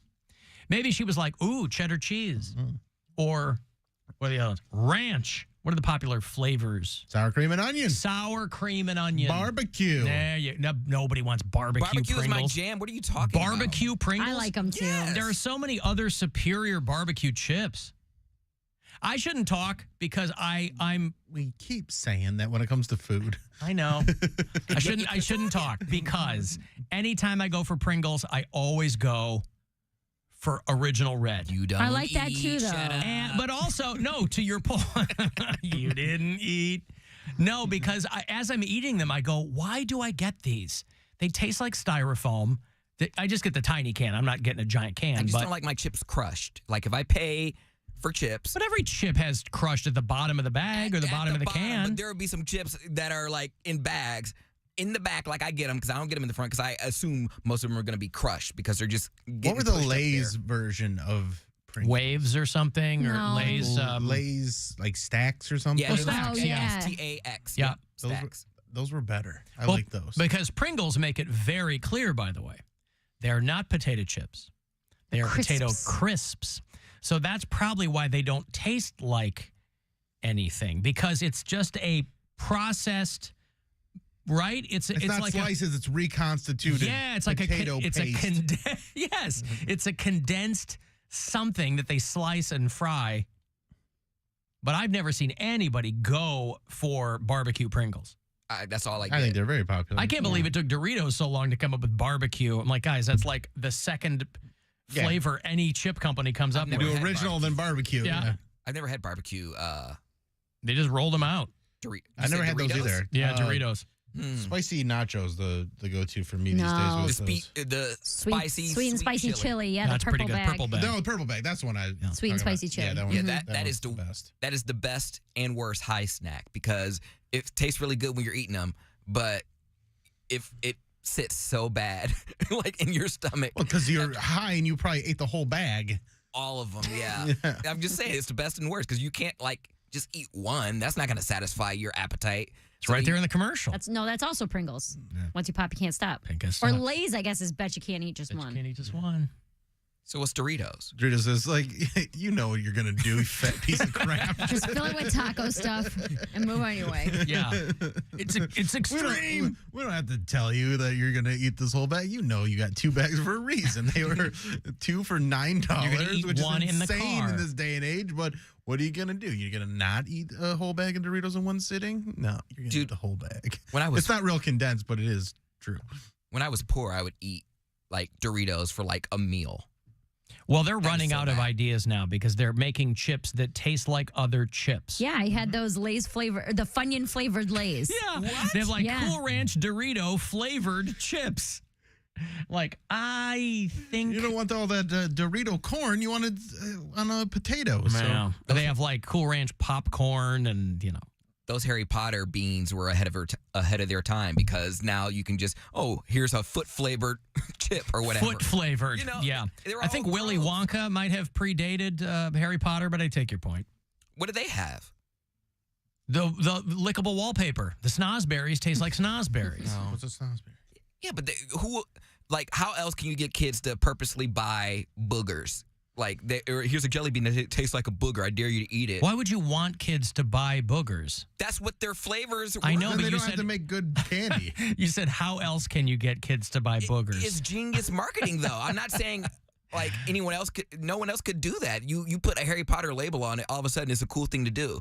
Like, but it also works once. But we used to do Bean Boozled. Yeah, Bean Boozled's fun. On the show, and it sucked. You just got Bean Boozled, bitch! It was like we'd play, it was basically candy Russian roulette. Terrible. Oh, this one's either coconut or it's rotten egg in your shoe. Oh, this one's either pina colada or half-filled condom. yeah, dude. No one had these. That was not. Are you one. sure? Poundcake's like, ew, I hate pina colada. I'm like, this isn't. What? This is artificially flavored. Oh. It doesn't actually taste like that. Uh-huh. Yeah, well, anyway. No, we stopped on the way back because we thought it would be kind of a hoot to take our daughter because none of us had been there before. And so there is, on the way back to Ohio, we peeled off in Niles, Illinois. And there's a strip mall store called Hello Tokyo. And it's like the biggest Japanese stuff superstore in the Midwest. My kids would love Yeah. Well, we thought it was going to be more kind of weirdo candies and chip. And it was that, but it was but 75% of it was like a Japanese home goods. So you're kind of walking around and kind of chuckling at what things are called, but you're not buying them. Like, I'm not going to buy a suction cup hook at the Hello Tokyo. You know, it's like things that you would find at Bed Bath & Beyond or whatever. But I did buy a bag of shrimp chips because I was telling my daughter about how the rest of the world, they've all got regional flavors that to us would seem very strange. You can buy them online. You know, for people who are kind of into that stuff, you can buy like King prawn chips, and we've all seen advertisements for like, you know, the Whopper with squid ink in Tokyo or whatever. So all these regional flavors. So I bought a bag of shrimp chips, and I said, we're going to try I've had them before, but I said, we'll try these, and then you'll see what I'm talking about. That goddamn thing is still unopened in our kitchen. Nobody has opened up that bag of shrimp chips, and I don't think anybody's gonna. It was an idea that seemed much more interesting in theory than in practice. I'll probably pop one open. We'll each have one, and we'll go about our lives. Doritos used to be crunch all you want, we'll make more. Hey, everybody, I got Doritos, and cool, crunch all you want, we'll make more. Remember when Leno used to do the Doritos commercials? Oh, Yeah, they got nacho cheese, and if you like spicy chili, like Mary Santora, they got those too. Now we got flavored popcorns. New flavor alert: chocolate-covered peanut. And I went into it and didn't realize it was. I didn't realize it was a Mike from Parma joint. Mm-hmm. New flavor alert: chocolate-covered peanut and corn. That guy's Pringle can full of poops. I get it. Okay. I have to break again. If you want to send me a text, 35192, you can always send messages on the iHeartRadio app. In fact, you can get Alexa to do it for you as well if you're super lazy, and we'll be back. The Alan Cox Show on 100.7 WMMS and everywhere you go on our free iHeartRadio app.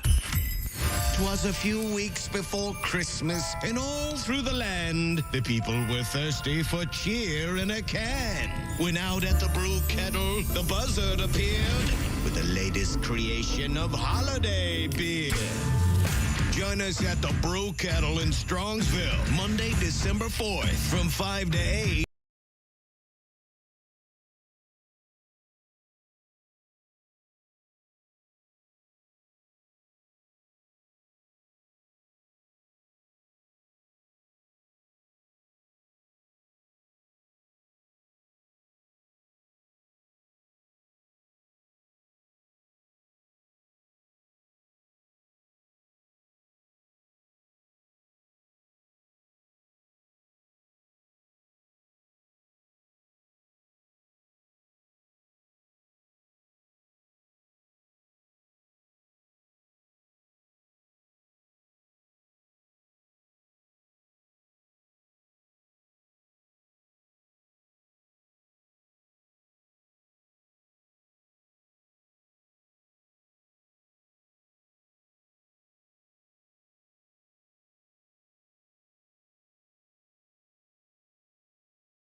gold scratch-off. Hell, it could be worth $1 million. I'll play that. Or maybe I'll play Merry and Bright. It's the first ever $30 holiday game, and I could win $2 million. I'll play that too. And all non-winning holiday scratch-offs come with a second chance now through January 7th. Okay, let's play. These are mine. Get your own. Lottery players are subject to Ohio laws and commission regulations. Play responsibly. This is The Buzzard. From the Barrio Tacos, Tequila, and Whiskey Studios. Voted Best Taco by Cleveland Scene and Cleveland Magazine. 100.7 WMMS. Cleveland. Now it's time to give stuff away. Now it's time to give stuff away. All right, it's a return of WWE Raw Monday, December the 11th at the Romo Fijo. There's the American Nightmare. Cody Rhodes is going to be here. WWE World Heavyweight Champ Seth freaking Rollins. Becky Lynch will be here. The Ring General, Gunther, and many, many more. RocketMortgageFieldhouse.com is going to have the info on the show. Tickets, you want to buy them, all that stuff. You can get this beer, be caller 10. 2 for Raw on Monday the 11th. Good luck. 216-578-1007 or 800-348-1007. One of life's most pressing questions. What do I like about Alan Cox? Finally answered. All right, I don't like much about you. The Alan Cox Show. On 100.7 WMMS.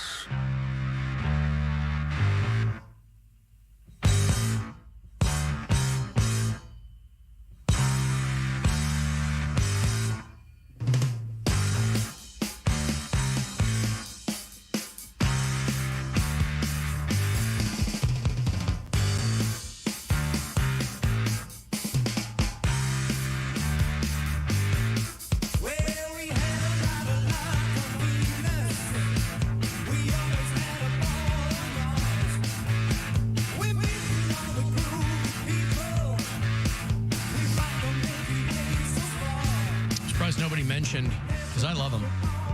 Just those old school Dorito taco flavor.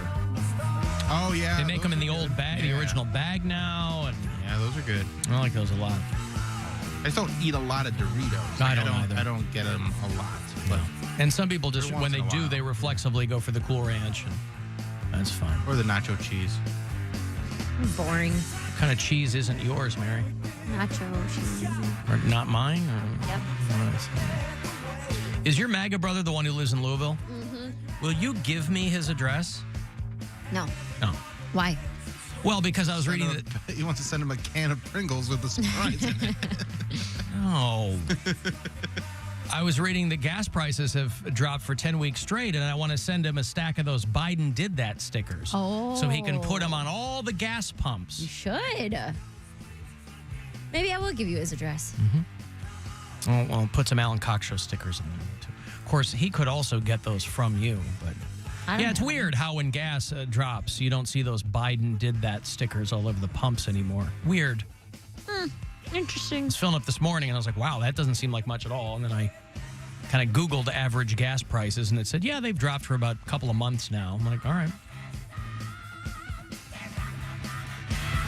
The Deep Purple on the Buzzard, 100.7 WMMS, little space talking about them.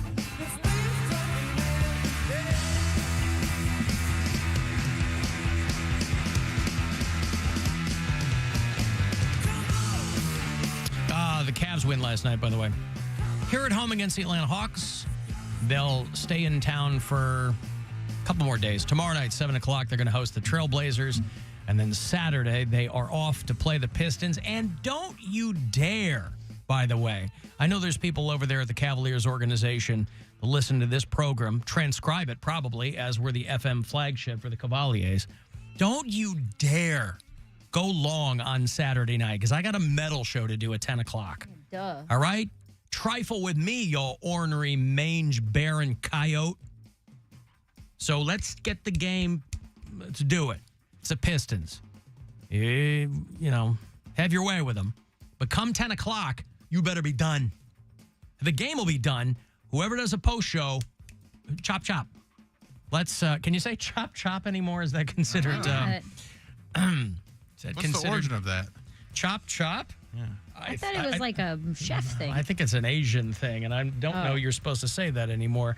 That's why I asked. Nevertheless, I'm sure some of our Asian listeners will get me hip to that. Or maybe somebody's schooled in Asian studies.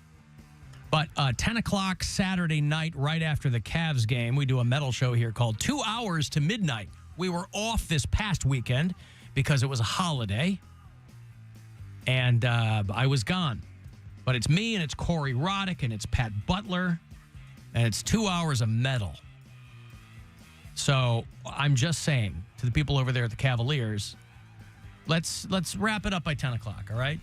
So I can get on with my life over here. I was reading about how LeBron suffered the greatest loss of his career the other night. The worst defeat of his NBA career against the 76ers. Lakers got beat by 44 points. That's a lot. 138-94 on Monday night. The 44-point loss, the worst in LeBron James' career. How many points did he have? He had 92 points. Are you serious? No. Oh. But I'm saying for someone who's they said he didn't even grab a rebound. Didn't grab one rebound the whole game. The Sixers beat the Lakers for the 7th straight time. These guys sound like there was a lot of rebounds to grab if they scored almost 150 points. Right. A lot of misses there. Yeah. Joel Embiid, of course, of the Sixers, he refers to the Lakers as his favorite team, saying that Kobe Bryant is how he learned about basketball. There's a whole generation of young players, who came up being fans of Kobe. So, I don't know how many points LeBron had, but he had 18. Yeah, Joel That's Embiid not had enough. 30 points. That is not enough. Not a lot. 18 points in 29 minutes. Mm-hmm. Doesn't that seem like a lot? No. Oh. In a half an hour? They come in twos. What? Yeah, or threes. Well, then that sometimes. then that should be 36 points. Right, that's what I mean. Well, baskets and points are different. What? I got to listen to the Poundcake Sports Break later on. I got to get hip to all this.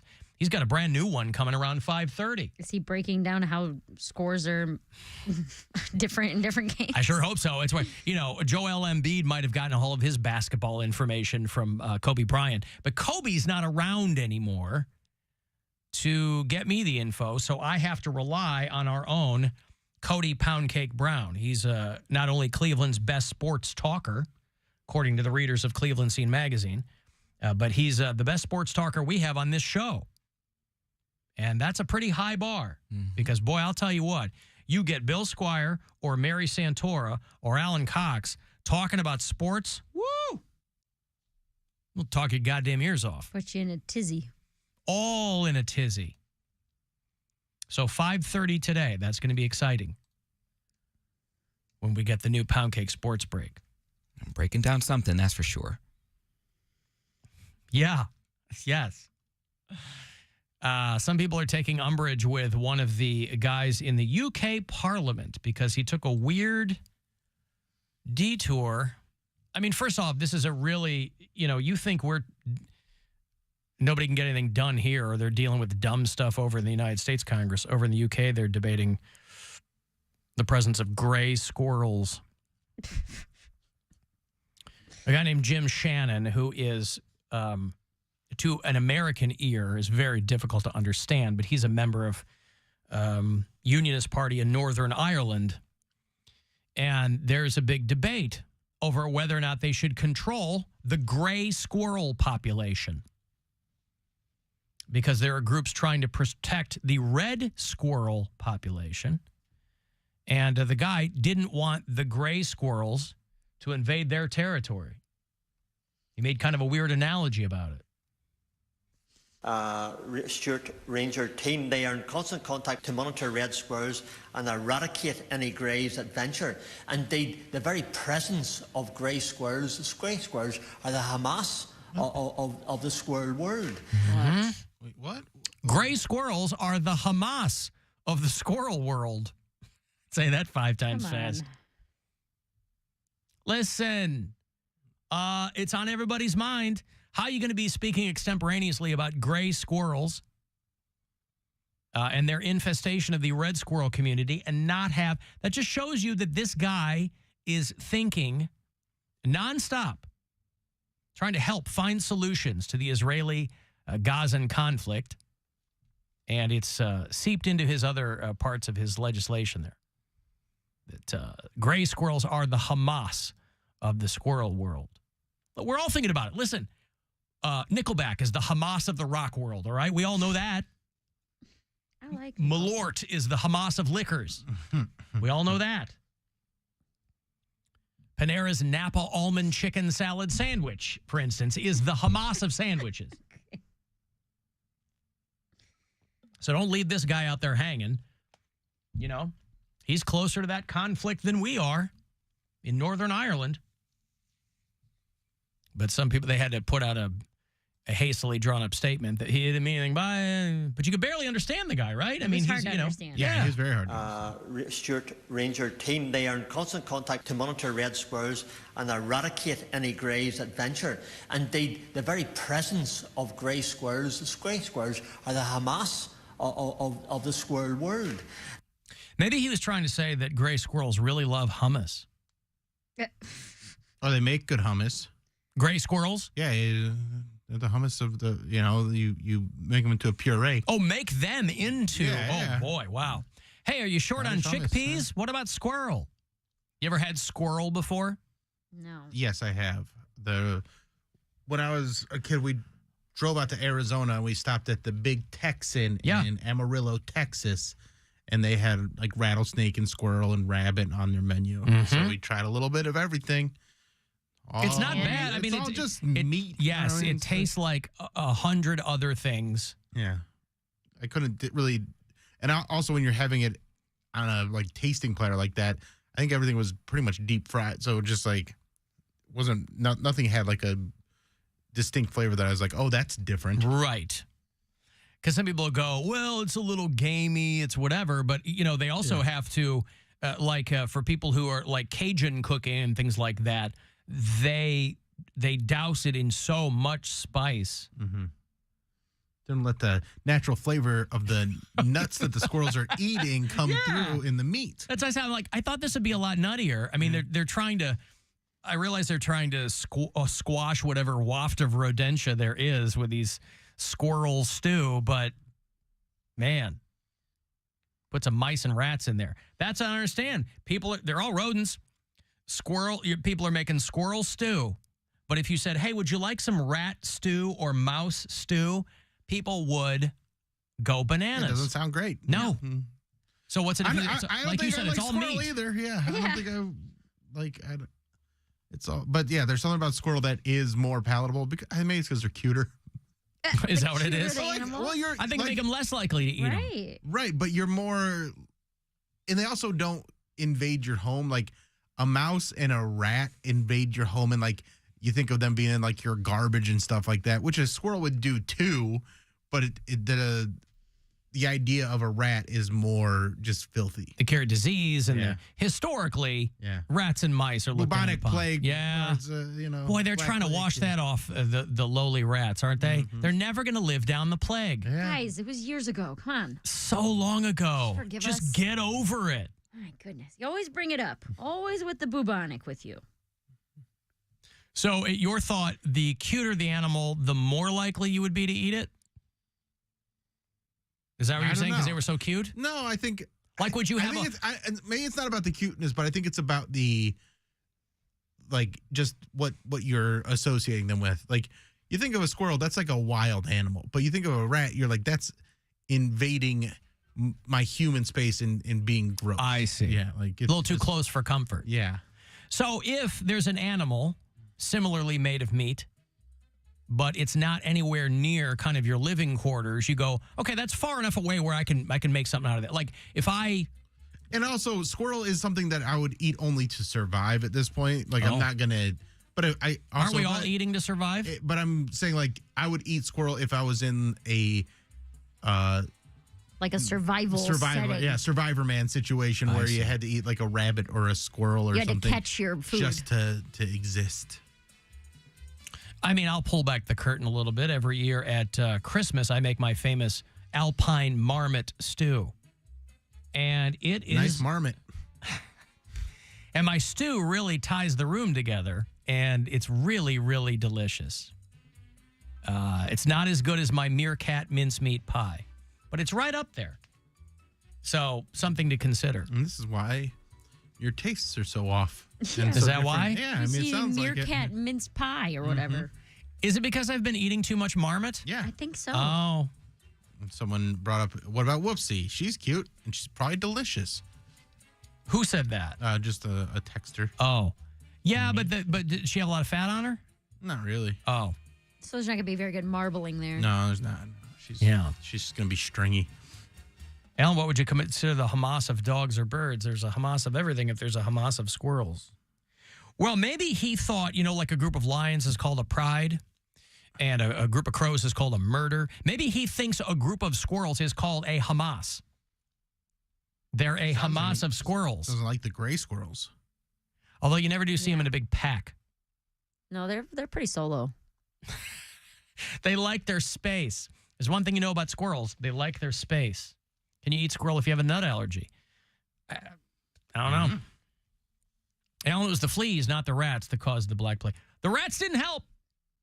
You're probably right, but the rats didn't help. The fleas were on the rats, I thought. Fleas were on the rats, yeah. I mean, everything there was... They weren't really... they weren't into the sanitation part of life yet. So that's something they had to consider. Was it poop? Okay, wait a minute. I'm sorry? The bubonic plague. Did you say pooponic plague? No, bubonic. The gray pooponic plague. Now, that was another thing altogether. Mustard everywhere. I might be thinking of a movie. But was this the one where people's, skin would bleed? Yeah, they'd have sores and all kinds of stuff. But they would, puff up and, leak? Puff up and leak. Leak, fluids and pus probably. and blood. Yeah. Probably all that stuff, right? I think I'm thinking of a movie, though. I don't know that this is what I'm thinking of is real. I can picture a guy with a really big face leaking fluid, and they said he had the bubonic plague. That might have been a movie. Are there movies about this? Oh, yeah, sure. I mean, in the Middle Ages, killed hundreds of millions of people. Hundreds of millions? What's that? Hundreds of millions? Yeah, right? A couple 100 million people. Damn. Yeah. And that was over the course of 20 years. So it killed a lot of people in a short period of time. Because it was the fleas, but then it was person-to-person contact. But you're probably right. You probably watched something that, where people were, bleeding out of their faces or... Swollen, painful lymph nodes. As large as chicken eggs, groin, armpit, or neck. So maybe that's what I'm thinking. Get a big old goiter. Mm-hmm. Yeah. Cough with blood. Yeah. None of it's good. Yeah. None of it's bleeding, delirium. What's the matter with you? I've got swollen lymph nodes. Are these bubonic? My nodes are swollen. This could also just be the lineup for that metal, or for 2 hours to midnight. 2 hours to midnight this weekend. Son of a bitch. The bubonic plague? Mm-hmm. Bleeding, delirium. Yeah. Cough with blood. Who am I playing this week on 2 hours? Maybe I do have something like that. I'd have to look. I'll be playing, Deaf Rat is next week. I'll be playing Humanity's Last Breath. Okay, so That's this a is good what band. it is. I'm looking up on Wikipedia, but the buboes, B-U-B-O-E-S. Okay. Those are the big lymph nodes that would swell to the size of a chicken egg. They would turn black and necrotic, rotting away surrounding tissue and rupture, discharging large amounts of pus. I feel like I saw that. Rupturing discharge. There we really got off light with COVID. That could have been so bad. Yeah. Rupturing egg size. Ugh. That's when they were big on leeches, right? That's when the leech thing started, I think. They still do it. They still administer leeches to this day. Wow.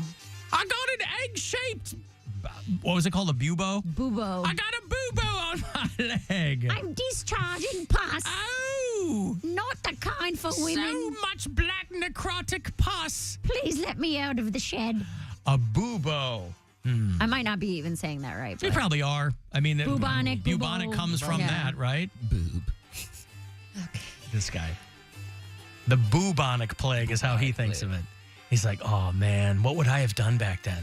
Nothing. Well, you can. I just would have stared the whole There's lymph time. nodes in your groin, Cody. Get them right by where your hip flexors are. Imagine if Bubos was your surname, because there are certainly people named Bubos.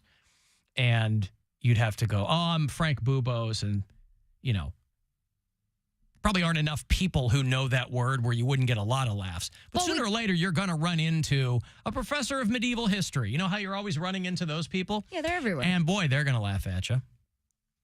Or, a phrenologist or somebody who knows something from way back.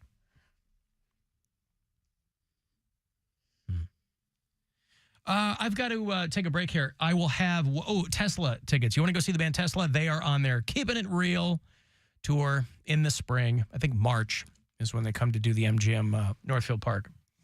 So I'll hook you up with those on the way back if you want to text 35192.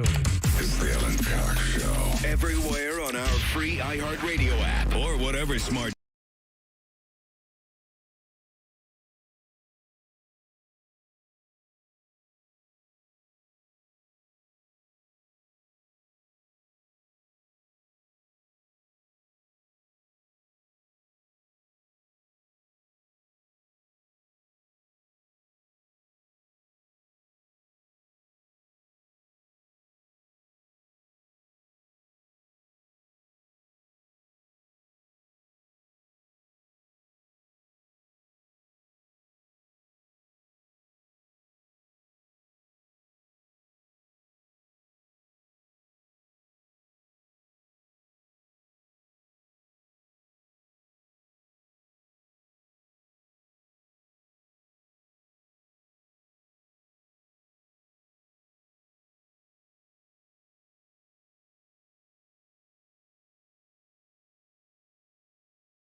accident reported Broadway Avenue and Pershing in Summit County. A crash takes out 2 of the active lanes, 77 north after Gent, 77 south at the Summit County rest area. An accident off to the right side. Traffic is heavy from Wheatley. Jackie Roberts in the traffic center. This report is sponsored by Discover. If you like using debit over credit, shouldn't you also get rewarded? Well, now you can with Discover Cashback Debit. It's a checking account that rewards everyone with cash back on everyday purchases with no fees, period. Check out eligibility and terms at discover.com/cashbackdebit. Discover Bank, member FDIC. The free iHeartRadio app is your home for the holidays. Open the app and click on the holiday banner or search iHeart Holiday and start listening to Magic 105.7 plus stations playing all kinds of holiday music, Christmas classics, Christmas jazz, country, R&B, tons of playlists, even podcasts.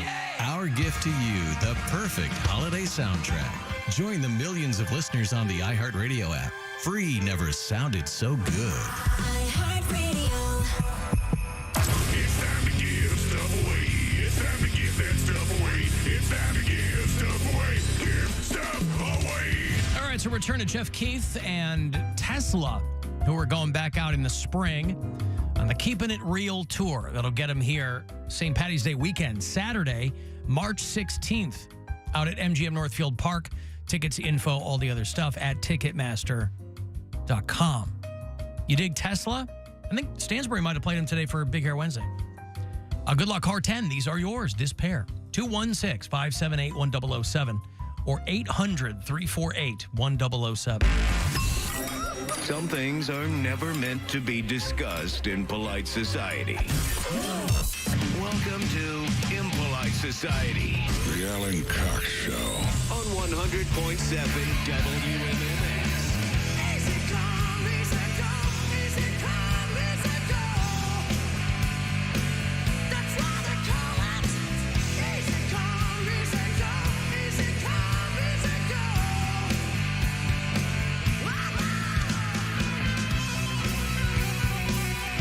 Man, that first Tesla record, still the tops. Jeff Keith just singing his ass off. Mechanical Resonance, that first Tesla album. When half the kids didn't even know what the hell the name was. They thought it was called Tesla or Tesla, or they didn't know what the hell was going on. You got a package. They were solid back in the day, boy. I remember listening to that cassette in the back seat of my friend's Volvo. I was the only guy in the car. Her dad had just died. We were sophomores in high school.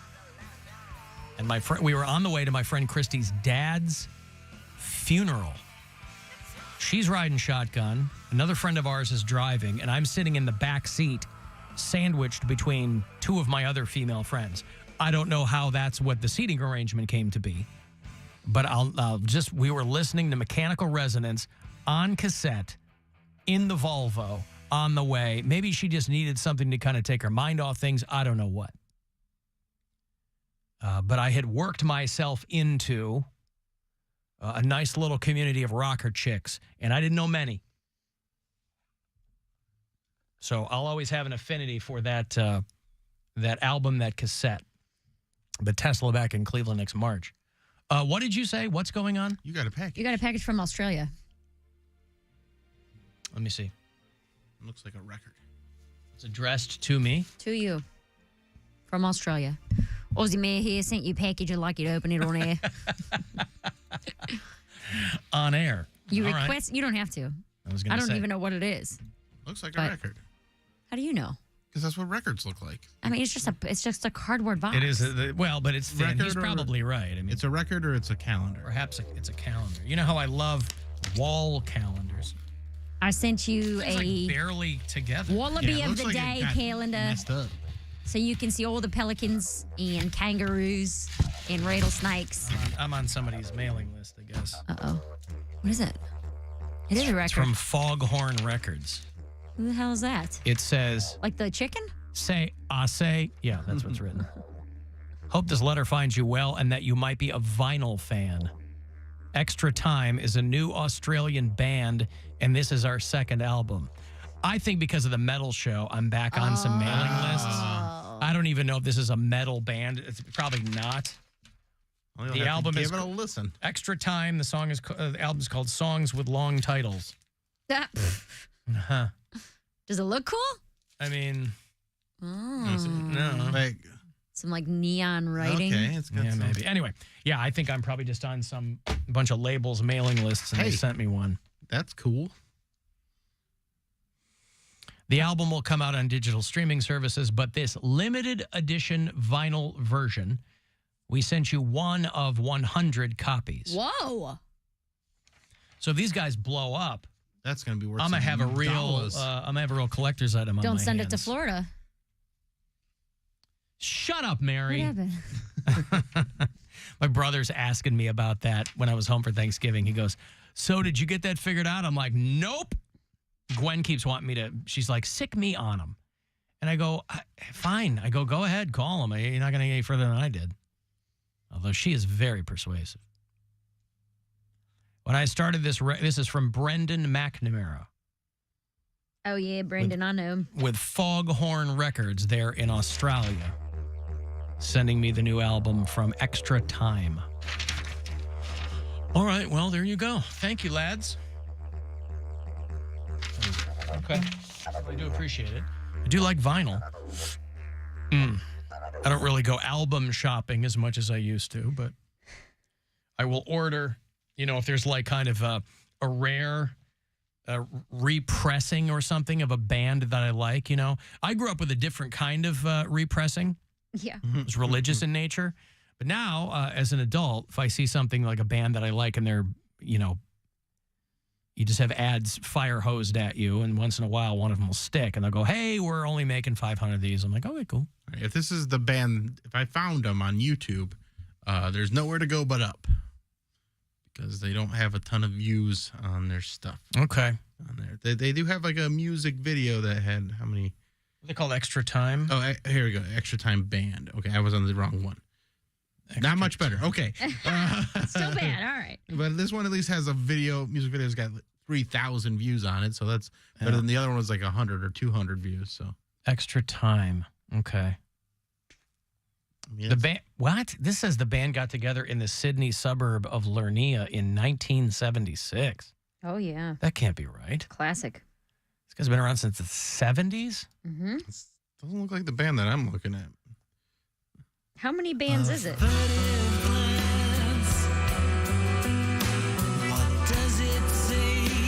This has the same typeface as The their, album? yeah, There you different album, but this is from 2020.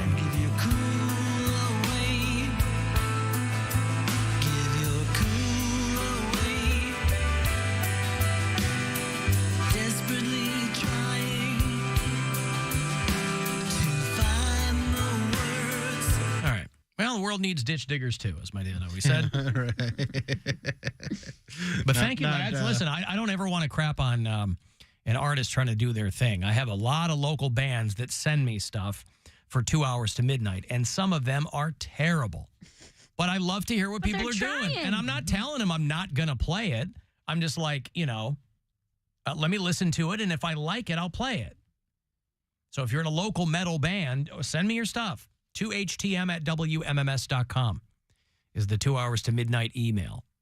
I got local music this weekend from a Youngstown band called Feral Cats? No, they have Oh, do they have a metal song? no. The She band does all I'm, that growling. I'm playing a band called Inherently Lost. That's a classic metal sounding band name. Little hoity-toity. The song is called Unraveling Sanity. Even more hoity-toity. But they're from Youngstown. So I have all kinds of local bands and regional bands that will send me their stuff. And again, some of them are terrible. But I still like to kind of toss it out and see what the audience thinks of it. One man's trash. But you're an artist. You're out there trying to do stuff. And who am I? What the hell do I know? I have my How ears. do you know, Alan? What the hell do I know? People have been asking that for a long, long time. Cavs win last night against the Atlanta Hawks, 128-105. A decisive victory. I saw people in the Plain Dealer calling Darius Garland the best point guard in the East. He's great. I don't know who the best point guard in the West is. Probably Steph Curry. Steph Curry. There you go. Also, pour one out today, the 12th anniversary, hard to believe, of Patrice O'Neal passing away. Man. The great, great Patrice O'Neal, who died, I think, of a diabetic stroke or something, right? Yeah. Diabetic coma he was in for a few days in 2011. I'm not anti-cop. I used to be when I was young, but not now. I'm 41. I own shit. I like cops. Cops are here for people that own shit. I don't hate cops like I used to hate cops, because that's no one else to call when a nigga...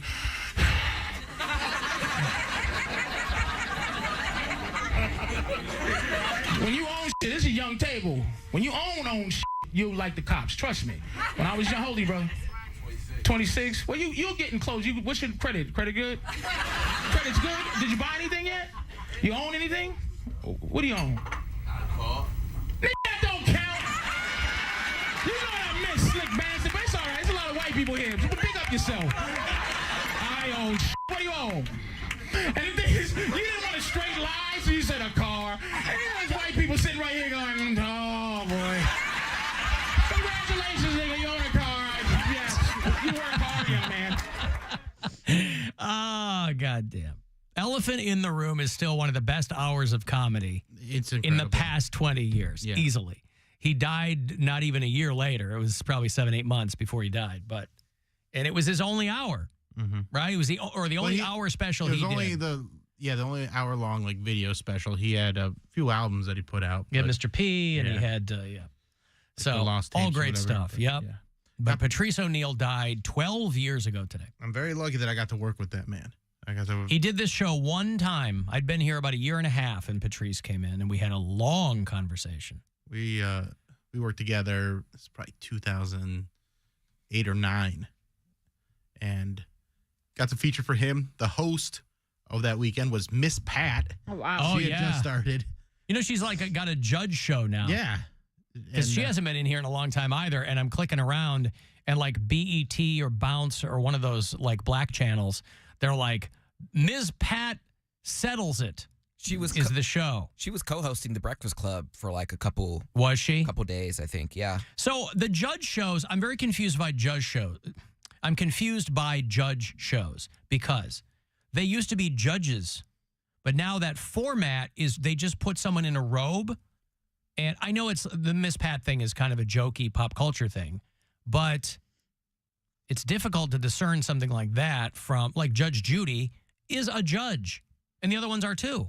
I know it's televised, but like Divorce Court, all these other judge shows. Brown. Right. Yes, but then it started to get like wacky when they had Sarah Palin. Like I know she's a lawyer, but no one really looked at her as a judge. So then they're just doing it for ratings. Was she on a judge show? They were.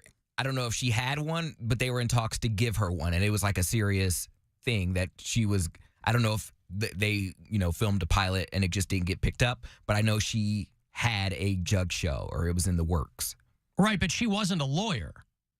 She wasn't a lawyer? I mean, she was the governor. I feel like most of those governors or most of the people in Congress are lawyers. Yeah, Sarah Palin. They made fun of her because she went to like 7 colleges in 6 years or something. No, she was a dummy. She was like then that's sports reporter for That's what started it because there was a lot of people getting judge shows after that. There was another one. Well, that's what confuses me. I'm like, so now they just like Gary Busey, right? Had like an animal judge show or something. So. That's what it is now? Is it some of these shows, they just put him in a robe? Pop culture people, like, for the culture with someone. Well, what are they judging? Relationships, because it's sometimes like maternity stuff. Sometimes it's just like, I know he's cheating on me. It's Mari. Okay. It's Mari. Well, maternity doesn't really need to be discussed. Did he say maternity? He did. Come on, Poundcake. Maternity, Maternity is pretty black and white. I don't think that this is my child. You are not the mother. I am not pregnant. I just got fat. I did not give birth to this child. Gary Busey, Pet Judge, ran for 1 season in 2020 on Amazon Prime. They call it a non-traditional comedy court series. I wonder if that's a category for the daytime Emmys. God. Because they had Judge Steve Harvey. But again, Judge Judy is a judge. And a lot of the other ones are actual judges or, because those shows, they litigate. They go, whatever she says, the production pays. When Gwen used to work for Judge, who the hell did she work for? Judge, not Joe Brown. Mathis? Yeah, Mathis. I drew a complete brain fart. Judge Mathis, yeah. And she's like, the production pays. That's why people want to get on there. People want to be on TV. And it's like small potatoes, but people want to get on money, there. Yeah, get their back rent paid or whatever. And, the small price to pay looking like an a-hole on television. It's more than extra work in like a movie or something. True. Yeah. But, they're all real people with feel like cases and stuff. But it's like, getting people to, get on a flight and go across the country and show up on time and all this kind of stuff. I feel like one of the housewives got a jug show. I don't know who it was, but someone got a jug show, and I'm looking for it, and I can't find it. Because if you're super hot, you don't want to cover that up with a robe. Right. So I don't Judge know. Judy, Ebony Williams got a court show. Is that who you're talking about? Judge Judy, she likes that surprise. She likes that reveal. Yes. Like, hey, I got some jokes. Equal Justice with Judge Ebony K. Williams. I know who she is, but she was a real housewife? Yeah, No. she was a lawyer. She has a jug show, but she's a lawyer, so I don't even take that as a joke. She could legit have a jug show without being famous from. She was other the things. first black girl on the Real Housewives of New York City. Okay, then it may have been her. Yeah, it took them 13 cycles to put a black girl on Real Housewives of New York City. Why of does New that York surprise City, you? huh? That doesn't surprise me. Really? No. Why? It's a long time. It is a long time, but it's also because they put them in a franchise with mostly black women. Like Atlanta is very black, Potomac is very black. You got Beverly Hills, very white. New York, but you're New only Jersey, very white. Right, but to your point, those shows are mostly black girls. It took them 13 years of New York City to put one black girl in there. That's still wild to me. Because It's usually, it's not even 1955. I mean, right, but even the original one, Real Housewives of Orange County, that was all a pretty much all white cast for. Yeah, it was like Kelsey Grammer's ex-wife. 20 years or 20 seasons. I don't understand. There's a lot of rich wags here you don't even want it here in Cleveland. Get someone in Ohio, but I don't understand how they haven't done like a Real Housewives of Columbus, Bracknell, or a Real They're Housewives. not living here. But they're not living here. A lot of those people don't live there. They might film there. Not all of them live there. Right, but what I'm saying is wives and girlfriends of ball players and stuff, they're probably not living here. I mean, they got another spot. Maybe they have like a condo or a house they come and visit when they're going to be in town for a stretch. But nobody's running into, I don't even know who the wives and girlfriends are in this town. Teyana Taylor used to be here. Chloe used to be here. Yeah, but even that, you didn't run into those people at Target. I mean, Chloe was famous for going to Steal Yard Target. Yeah, she talked about it because she said, well, that's because she had camera people following her. No, I'm sure. She talked about it. She called people and said, "I'm going to be at the Steal Yard Target." She wasn't filmed. She talked about it when she was on one of the talk shows, and she said she got out of the car and someone was like, "Oh my God, This was before she knew people knew that she was dating Tristan Thompson. She said someone got out of the car and was like, "Oh my gosh, you could be a Khloe Kardashian lookalike," and she was like, "Thanks." She was just like shopping around Steal Yard because that's how, but it's not. But again, that was probably something she did when she was in town, but she wasn't. She wasn't in town that much. Yeah, they weren't living in Tremont. I mean, I remember like they had a house in though. Bracknell. They had a house in Bracknell. Right, but I'm saying they weren't living there day to day. Probably during the You're making that much money, you get a house. You're like, when I'm in town, I'm not going to stay at the hotel. But I want to have a house. But she was here kind of a lot. She was here a lot. Yeah, she was here a lot. Yeah, because I would see her on the show, and they would have the private jet fly in. Hell, she was having a kid. They had their kid at Cleveland Clinic, and the whole family flew in on a private jet. So I'm sitting there watching them land at Burke, and then they take like VIP stuff. Take the plane lands. They have an SUV waiting for them, and take them straight to the clinic. I was like, man. That's rich stuff. I mean, I knew Nick Swisher because I was on the air when he was on the White Sox, and then when he came to the Indians, and he was married to Joanna, still is, I think, still married to Joanna Garcia, that actress. I saw her one time at the Avon Target, and I don't think that they lived here regularly. We need some ratchet basketball wives, and then they will. Why do they have to be ratchet basketball wives? That's what those shows are. They're all ratchet. All the bars around here, I ain't seen one cat fight. Yeah, but you could just put regular girls on a show and do that. You're not going to the bars anyway.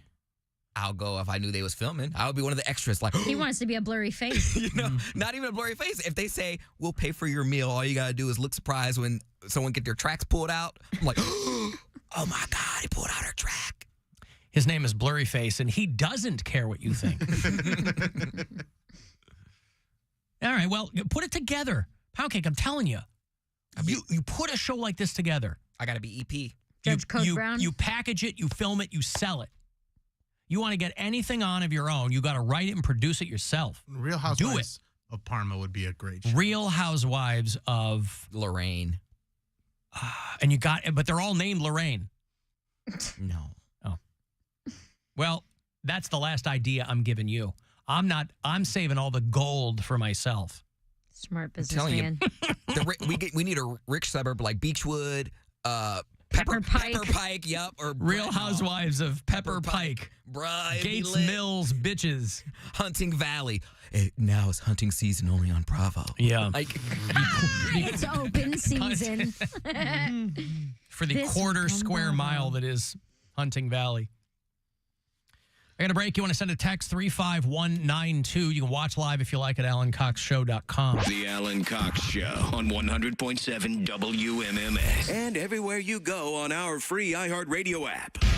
Rover's Morning Glory. Somebody tried to take a picture with a rapper named Nardo Wick, and a guy in his entourage sucker punched the guy, knocked him out. It's terrible. You have to read the room. I saw Jamie Foxx one time, and he had a bunch of big security guards around him. Did I go right up to Jamie Foxx? No, I went to the security guards and go, hey, can I go say something to Jamie Foxx? And they looked me up and down. They're like, okay, go ahead. Then I approached Jamie Foxx. I read the room, and I was like, hey, Jamie Foxx, big fan. He's like, get the hell away from me.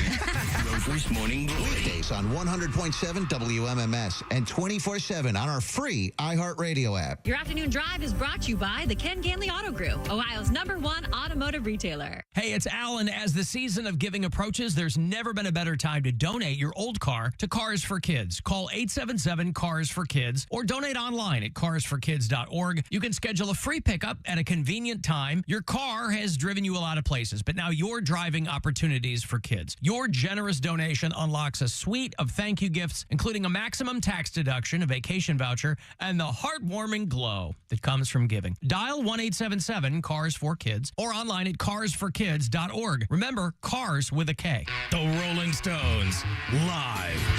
Stones Tour 24, Hackney Diamonds. Sponsored by AARP. Saturday, June 15th, Cleveland Brown Stadium. The Rolling Stones. The greatest rock and roll band in the world. Tickets on sale Friday at 10 a.m. at rollingstones.com. Your chance to see the Stones. Bank of America is the proud employer of over 210,000 teammates who go above and beyond to support their clients' financial goals.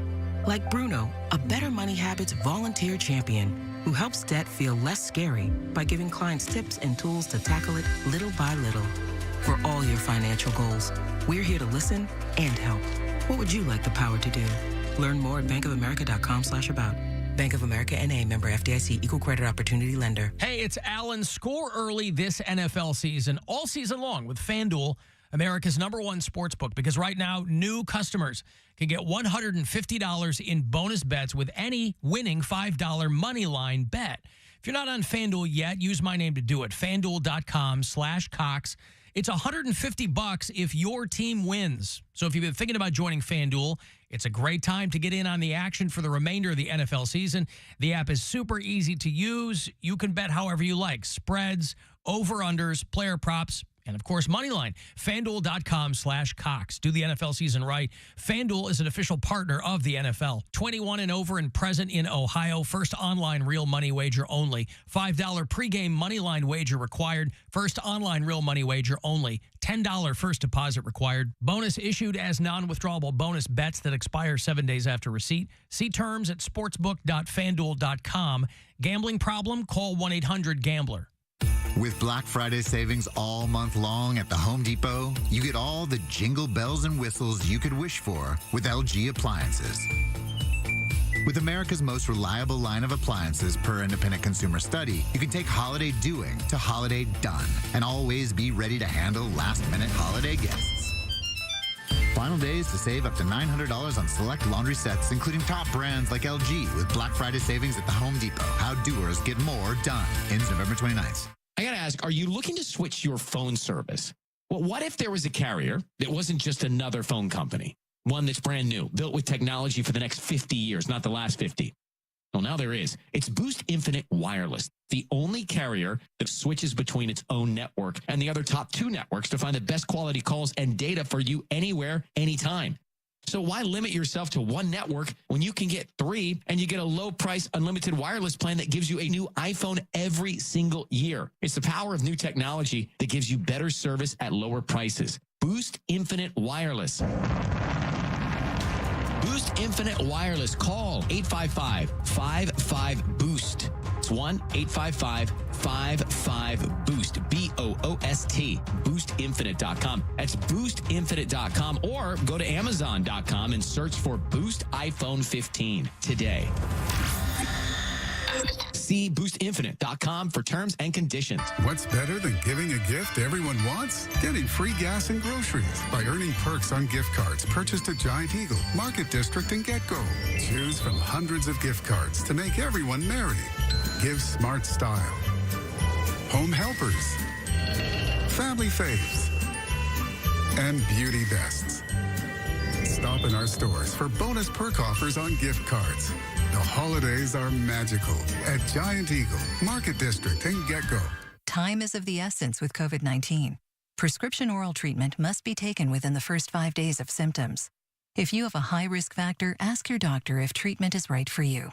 Learn more at treatcovid19.com. Sponsored by Pfizer. Gillette Intimate gives guys a gentle and easy shave on there, and around there, and even under there. Don't treat your groin like junk. Respect it with Gillette Intimate, the best a man can get. Buy now at a retailer near you. This holiday season, find all kinds of deals at Target. Discover sweet deals on toys and small appliances, big deals on clothing and beauty, plus so much more. At Target, get what you need for the holidays. Find new deals each week for everyone on your list, and get it all fast with free drive up. Score low prices and great deals all season long. Now at Target. Exclusions apply. Love like this before. Hey, K.O.B. You got what I need. Get what you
very It's dystopian. bad. But it's not But what even a good, weird- a It's good not a voice. good singing. Yeah, it's bad. Well, It's because you know the really- AI just collects all the data and then spits it back out. So that's why anytime they first turn something on, like a chatbot, it immediately becomes racist or it's a Nazi because that's what's online. And so when they filter this into a song, she goes, "Oh, let's burn it all down. I'm betrayed by my town." But you don't think they could have made it sound better? Like given her a Telling better ya. voice. It's pitchy. This is first generation. They're throwing this out there to take the temperature of the crowd. Universally, most people are going to go, "This sucks." But Poundcake's probably right. In fact, we're going to use you as our test subjects because we got our Alter Ego Festival coming up. And I got trips for you. Last ditch effort for you to get out to L.A. middle of January. It's a Black Keys, who I understand are from Akron, Ohio.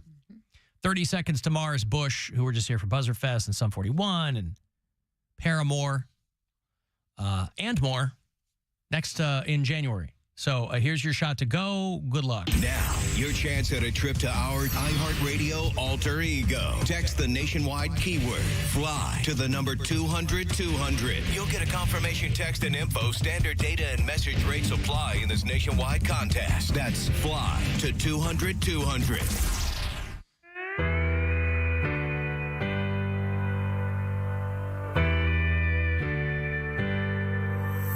Well, I won't back down. No, I won't back down.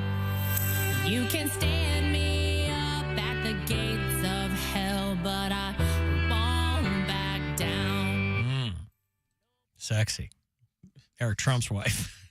So grating. The artificialist of intelligence. Hey, Duke. Won't be pushed the right. Oh, hi, Alan. Hi. How are you?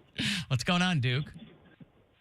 Listen, I think you would agree that Cleveland has some great museums. Yeah. The Cleveland Museum of Art is probably second in the country in the quality of its collection, next to the Met in New York. That's what they say. The Rock and Roll Hall of Fame, certainly, who can discount that? It's a great museum. But we just have another real gem here. It's the Cleveland Museum of Natural History. Yeah. They just underwent a $65 million renovation. The place is unbelievable. I was in there last week, and they have a statue of a Papilocanthosaurus in the main hall of the visitor center. And I asked the curator, I said, how old is it? She said it's 142 million, 4 months old. And I thought, well, I asked her, how do you know so precisely? She said, well, when they started here, I asked them, how old was it? And they said 142 million, and that was 4 months ago.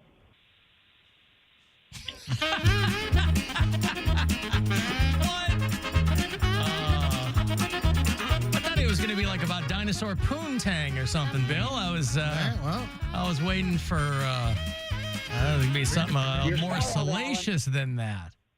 Oh, I'll work on that for next That's time. okay. Hey, thank you, Duke. I appreciate it. We get a little bit of culture from Duke, too. For a second there, I thought he was doing an advertisement for the Museum of Natural History. I do love that museum. It's a great place. I've never been. You never been? You got to take Nora there. That's a great place to take It's a great place for kids. Yeah. East Side? Where all the museums are. Museum Circle or whatever it's called. Hey, Mike. Hey, how you doing, Alan? What's up, man? Hey, you were talking about AI just a little bit ago, and I wanted to tell you that AI has fully made its way into the dating apps that are out there. Yeah. Some of the more high-end dating apps. They'll be, because I'm a single guy, but I'm in technology, so I understand that stuff. And you'll match with a very attractive girl, and you're talking back and forth over the chat part of the app. And just based on the conversation, it's painfully obvious that it's not a real person that you're talking to. Yeah. I've even gone back and said rude things to her, and she comes back with very nice responses. But what's the end game of that? If it's a dating app, what's the end game for that? I think they're getting information. Yeah, you know what it is? It's to get you to stay on the app. Oh, it's just compiling data, and I see. Yeah, I think it's phishing. I think I get it on Facebook dating, too. Because there's a super high... And most of most of the apps are a la carte, where you got to pay for this and that. Well, you know, and some of them even pay per message that you send. Well, that's just to keep people going and keep the money flowing. Well, not only that, but the AI modeling is going to murder the influencer culture. It's going to get rid of human models. You know, I was reading about this. There's a model agency in Spain, and they were like, oh, we can't find any models we like, wink, wink. So they created an AI model, and she makes $12,000 a month for this agency. So they don't have to pay a human. She's super hot because she's AI. Don't have to feed them. You don't have to do anything. You know, the whole, for generations, right? Models were a giant pain in the ass because they could be. Because you got a golden ticket. That's all going away, boy. I don't think, but I do. Thank you, Mike. I think you're wrong on that, though. All right. Because people still want to have a hot model. Well, don't tell the. Yeah, but the thing is, you're not going to know. They're not going to have AI walking down the red carpet with you. Well, no, not live. But again, No, for like ads, for like print. How many understand that? How many have cyborgs? But also, right? But also, yeah, okay. So you'll have human models for the runway. Sure. But how many people are going to those? I mean, the vast majority of people are looking on their phone, and when you're scrolling, you have to take, because it's getting better and better. AI only fans. That's going to be. I mean. That's what drives technology. But people don't care about that. They're not going to. No, they don't. If AI porn, people are not going to care. They're going to go, oh, my God, this chick's super hot. She's doing everything I'm telling her to do. No, because to that guy who the caller's point is that on OnlyFans, you do have to pay per message. You have to pay per picture, per video. And I think part of it for most guys is knowing this real person is doing what I want her to do and I'm paying her to do it. How are they going to get farty underwear?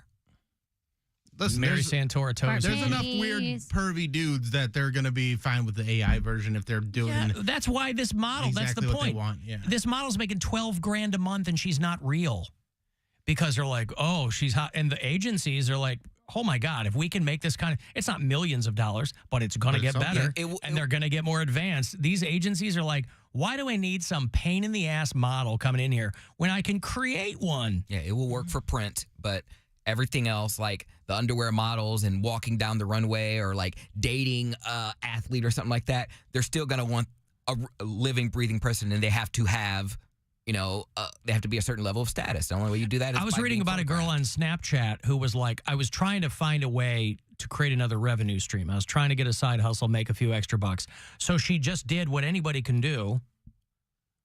It's not like she knew somebody, you know, in Google. She created an AI version of herself. You know, you see people doing this on Facebook.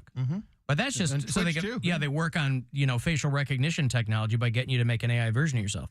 This girl on Snapchat, she's like, I created an AI version of myself, and it made $71,000 last year. Oh. That's not bad for a side hustle. Sure. When it's you're basically made a Pixar version of yourself. But you may not own it though. Like the app may own it or something like that. If Well, you own that money. That $71,000 For you didn't now. have last year. But to Mike's point, I think I run into that too on Facebook dating. Not that I am, you know, not attractive, but these were like super hot dudes messaging me and saying all this stuff.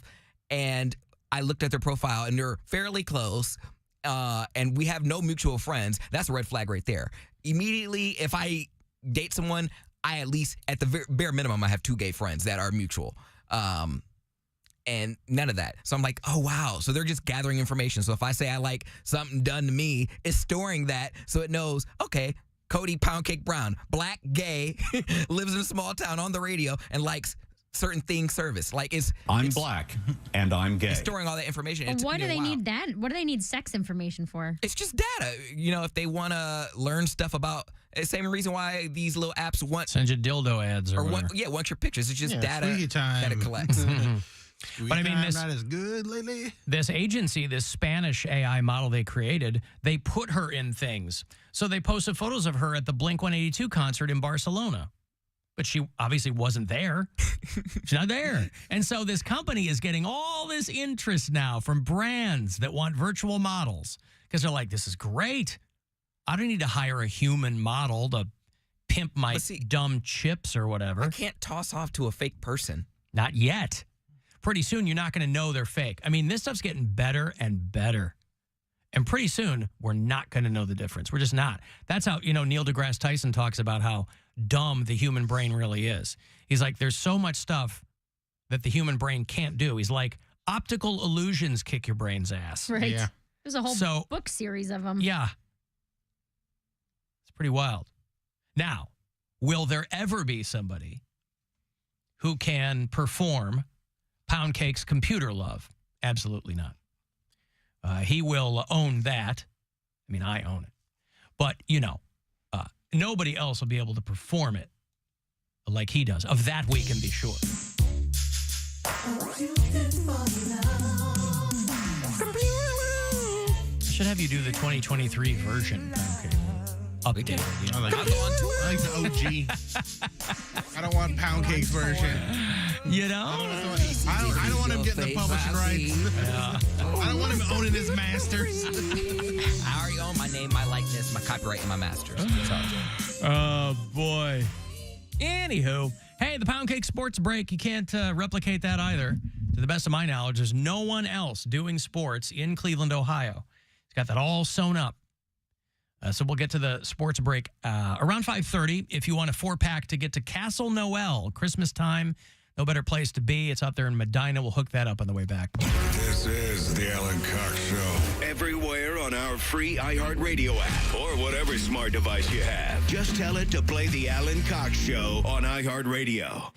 From the Universal Windows Direct Weather Center, WMMS Weather. Tonight, it'll be mostly clear, down to around 25. Mostly sunny tomorrow with a high close to 50. Friday, rain showers getting up to 45.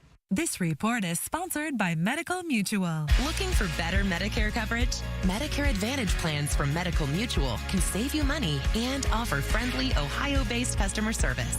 Visit medmutual.com/Ohio Medicare to enroll before December 7th.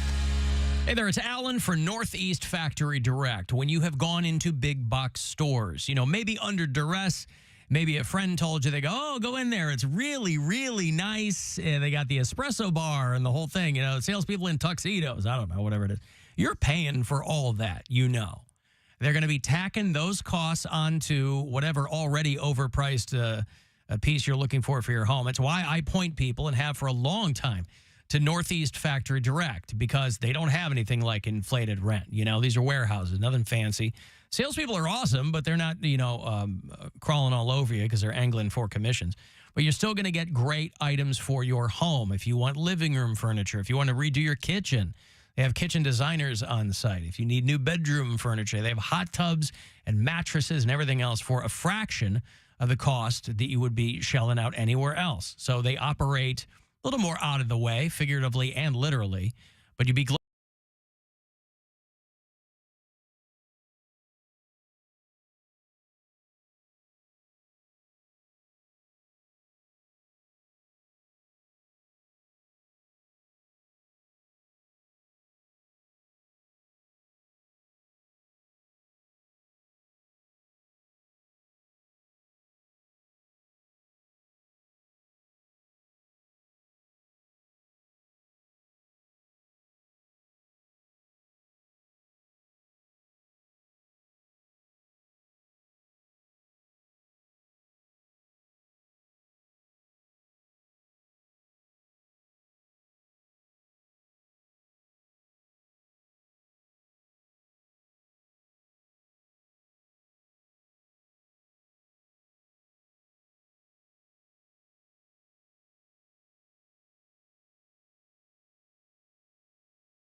murder that's affected them, their families, and their communities.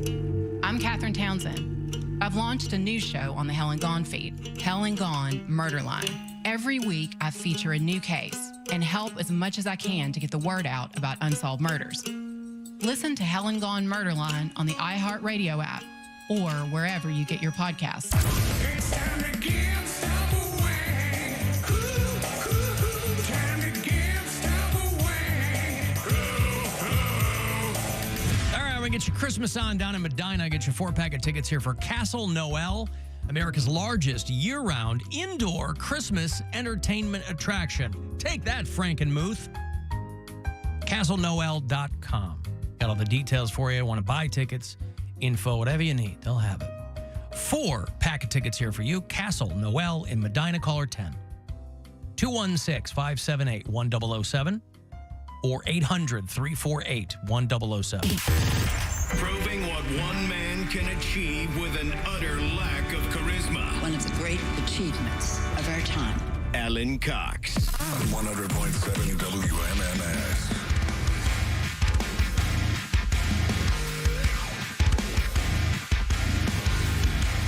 Get you to a Poundcake sports break here.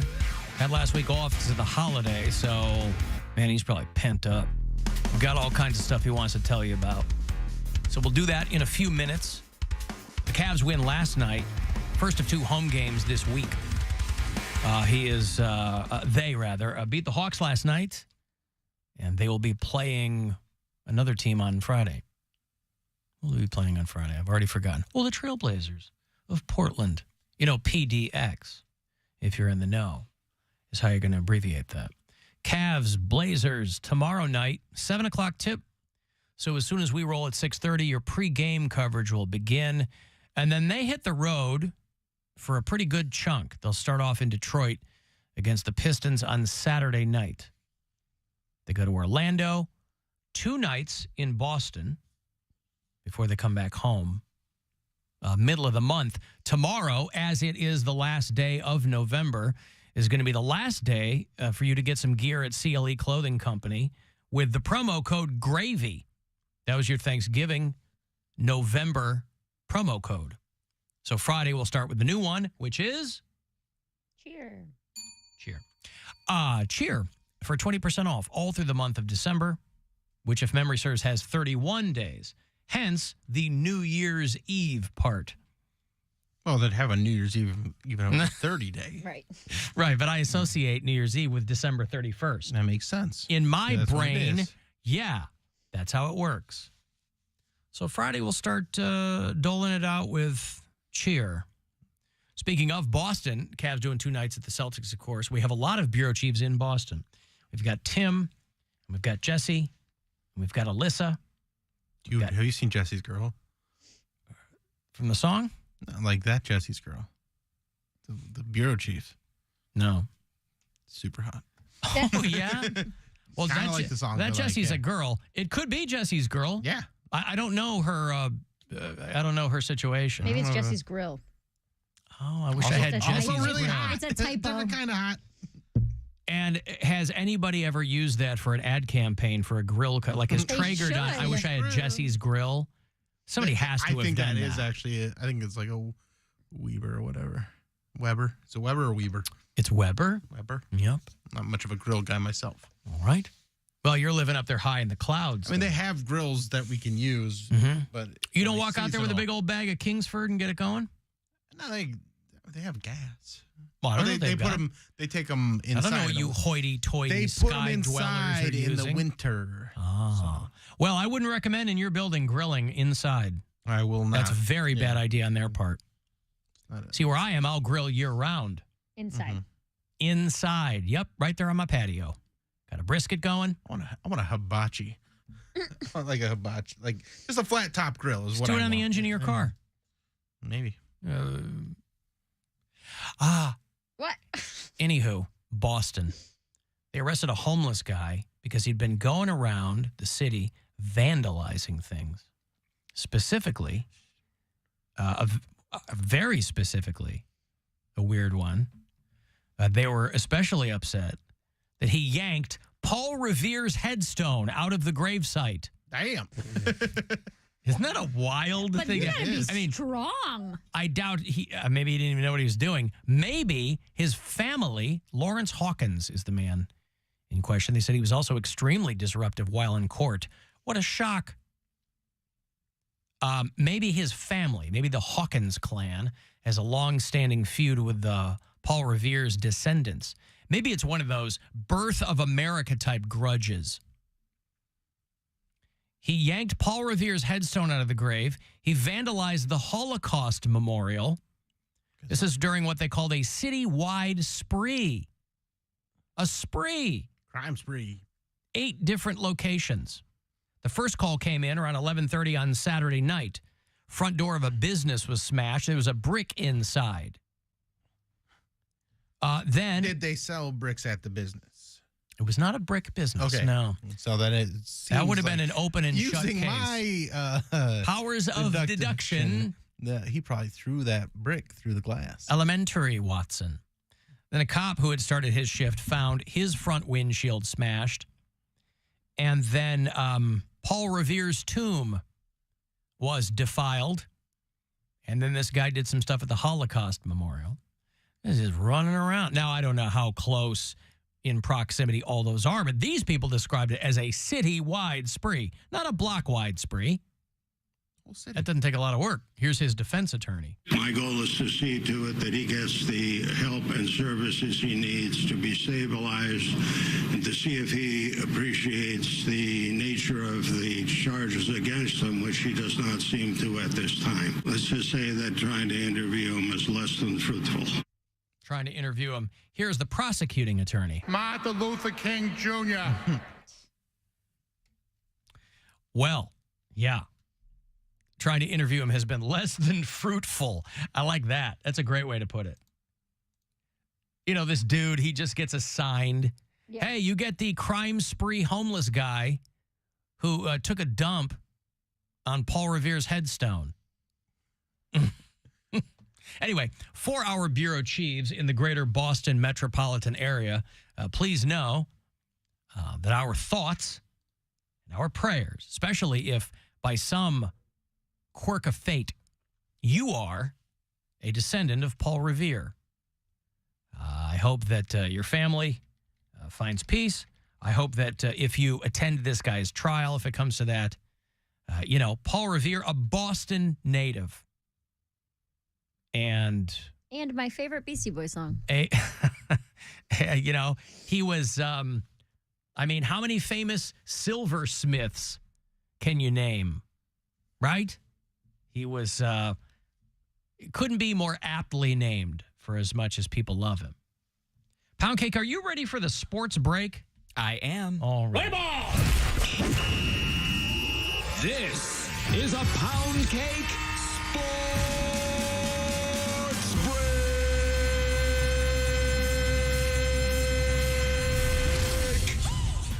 In the headlines today, there have been some developments in the Corey Perry and Connor Bedard fiasco, just like I thought there would be. The general manager of the Blackhawks, Kyle Davidson, has made a statement, and we try to be fair and balanced here on the sports break, so I think it's worth hearing what he has to say. Can we play that clip? Thank you, everyone, for being here today. First and foremost, I want to start off by reiterating the organization is committed to a culture of accountability and upholding our values across our employees and players both on and off the ice. Last week, management was notified of possible misconduct by Corey Perry. We immediately pulled him from the game and conducted an internal investigation. Upon learning the findings of the investigation, we made the decision to terminate his contract. As this is an individual personnel matter, I will not be able to disclose any details related to the initial reporting, investigation, or the findings. However, I do want to be very clear on this one point. This does not involve any players or their families, and anything that suggests otherwise, or anyone that suggests otherwise, is wildly inaccurate, and frankly, it's disgusting. So what that means is it's exactly what we think it is. If not, it's probably worse.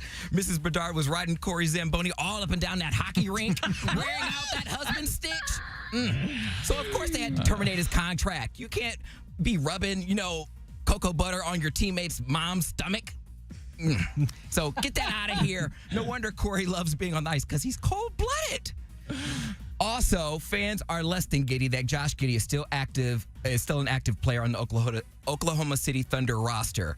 Video has surfaced of the crowd booing him during the OKC game against the Timberwolves, so you can see that here.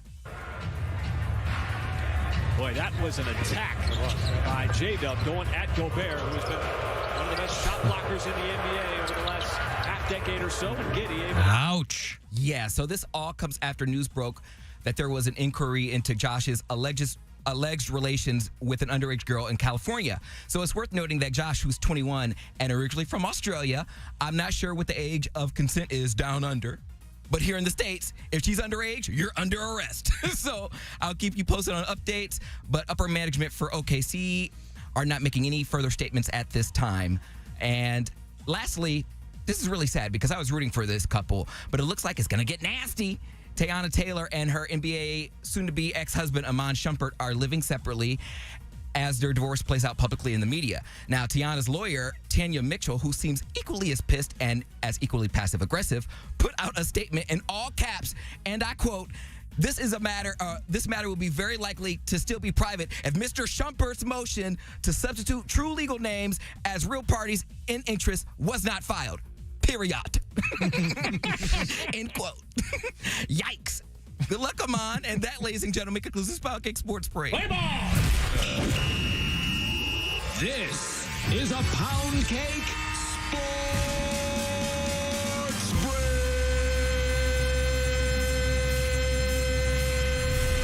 Break. Mon's just trying to see if he's got any Corey Perrys in his crew. That's right.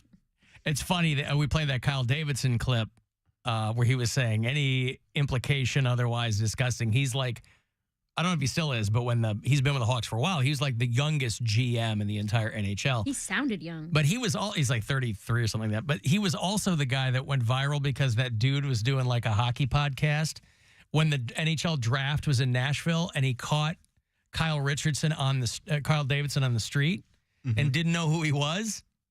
And so he's just interviewing him because he thought he was a regular dude. And he said, "What's your name?" He goes, "I'm Kyle from Chicago." And so all these hockey fans were dunking on this kid that was doing like a hockey podcast. They were like, how do you not know this guy? Might know who Kyle Davidson is. But yeah, Josh Giddey. You know, they've already said that the minor and her family are refusing to cooperate with the investigation. AKA he pulled Diddy and paid her off. Well, I don't think this kid's crazy rich. I mean, but how he's got much enough money. Enough. He's got Does he? enough to. I mean, if you are he's a lottery pick in the NBA. Oh, is he? So I literally know nothing about him. He probably has like a $15 million contract. Yeah, you're not moving out of the country, out of your home country to play basketball and not making. Oh, I guess I didn't know he was that big of a deal. He signed a 4-year, $27 million contract. Oh, okay. Yeah. So he could write them a check for $1 million. And they could probably do a payment plan. You know? You're like, okay, I know we'll put this in a trust, and when she turns 18, right, it's all hers. I know you don't have the money right now, but if you give me $250,000 this year and $250,000 for the next 5 years, we good. Is this a girl from Australia? No, this is a girl, I think, in Oklahoma City. This is from California. And how long has he been? Okay, so this wasn't one of those situations where, like, she was 16 and he was 17. Well, he's just not disclosed. He's 21 now. He's 21 now. I think this happened last year or the year. So, yeah, I think he was like 20 and she was like 15. And the age of consent in California, like here in Ohio, I think it's like 16. Age of consent in California is 18. So if you even mess with someone under 18 when you are in your 20s. Yeah. That's immediately. But whether he paid him off or not, if they don't cooperate, they got nothing. Nothing they can do. Correct. Yeah. He's actually real. Why has he got to be a creep? Because he's actually kind of hot. That's how it works. He's really hot. I was like, maybe it's just the hair. He has like the Ethan Kraft effect. But even if he shaved his head. Who? Lizzie McGuire, Ethan Kraft. Sorry. Guy. Sorry. All these Disney shows. 90s Disney shows. I'm sorry. But yes, even if he shaved his head, he would still be hot. But he likes him young. I guess so. Josh Giddey. Wow. I wasn't sure if you were going to talk about Shane Bieber. Because there's nothing salacious about that. I guess the Josh Giddey thing makes perfect sense. But, they're starting to sell Guardians tickets for the 2024 season. And Shane Bieber is going to be a free agent after this season. So there's teams that want to grab him and pay him a lot of money. And I was reading a thing this morning, they're like, yeah, it's between the Reds and the Cubs. And I'm like, all right, homie, listen. I'm a White Sox fan, so I don't give a fat frog's ass what the Cubs do, but I hope the Cubs pony up, because if you're a Major League Baseball player in Cleveland, you don't want to just go 4 hours down 71 to your new team. You want to go somewhere else. I mean, isn't that the whole point? Well, the point is to go to a market where you're going to get paid, so you don't necessarily care as much about the team as much as the check that you're going to get. But no, but it you're made a it lot sound more likely to go to the Cubs because they have a much higher payroll. Yeah, than the but Reds. but the Reds those are like guys the same level as us. But those Cubs owners also have goddamn moths coming out of their wallets. It sounded like the Reds and the Cubs were going to offer similar money. Oh, so I'm like, well, you know. I mean, get out of Dodge for a while is what I'm saying. He's not from here. He's from California. So, but if he wants to go to Cincinnati, I wouldn't. If he's trying to win too, because I think the Reds have a pretty decent young team. I guess let's go to Chicago, man.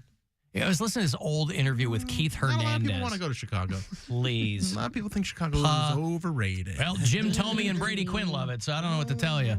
What can I say? The old interview I was listening with Keith Hernandez, because he finished his career as a Cleveland Indian, but he was hurt, right? What was it? Early 90s, yeah, right? He finishes up, but he was injured. I don't think he played much at all when he was on the Cleveland Indians. But he was also like, but I also wasn't in New York City anymore. And it was time to go. He's like, Cleveland's fine. He was trying to be diplomatic. He's like, there's hardworking people there, you know. But he was on the 86 Mets, for Christ's sake. Like, that's when you retire. You're like, I can't. But if you can get one what more am I, Don Imus? You get one more check, you go out and you play in Cleveland for a few years. Yeah. If you can. Especially because they weren't getting paid like they are now. Boy, you're not kidding. I mean, in the 80s, he wasn't even making $2 million a year. And he was one of the biggest players. Yes. Well, all those guys. There really is something glorious about that age of baseball, because they weren't making the kind of money that would, like these days, these not guys. Generational money. Well, but they also, it's so much more of a machine, and there's so many tens of millions of dollars being thrown around that these players have to be in lockstep with everything the league wants them to do. That's why some of these guys flip out over their shoes or whatever. Those guys weren't only, I mean, the average salary in Major League Baseball in the mid-'80s was $500,000 a year. Keith Hernandez wasn't even making $2 million, but it was the World Series Mets. It would have been 86 or 87. Those guys were like coked up all the time. They were getting in bar fights. That was him, Doc Gooden, who else? Darryl Strawberry, Gary Carter. These guys were all getting in fights. That was the time, boy. Like, publicly, you were known. They had those Pittsburgh trials back in the day where they rounded up all the Major League Baseball players that everybody knew were cokeheads. And they were still going out and kicking ass. You know? Lenny Dykstra and all these guys who were just, So I don't know what's going to happen to Shane Bieber, but I would imagine he doesn't want to go just straight down to the other side of Ohio. Where they got the best Coke. Is he going to be like one of these old timers? Go to Chicago, do some Coke there. They got probably some cinnamon Coke down there in Cincinnati. Yeah. Pumpkin spice cocaine. Keith Hernandez? Keith Hernandez! I hate Keith Hernandez. Hate him. I despise him. Why? I'll tell you why. Now, let me tell it. No, you can't tell it. You always tell it. All right, tell it. The Alan Cox Show on 100.7 WMMS. And everywhere you go on our free iHeartRadio app. Buzzard Radio. The Buzzard. Is Rover. Let's go to the Fart Authority. Rover's Morning Glory.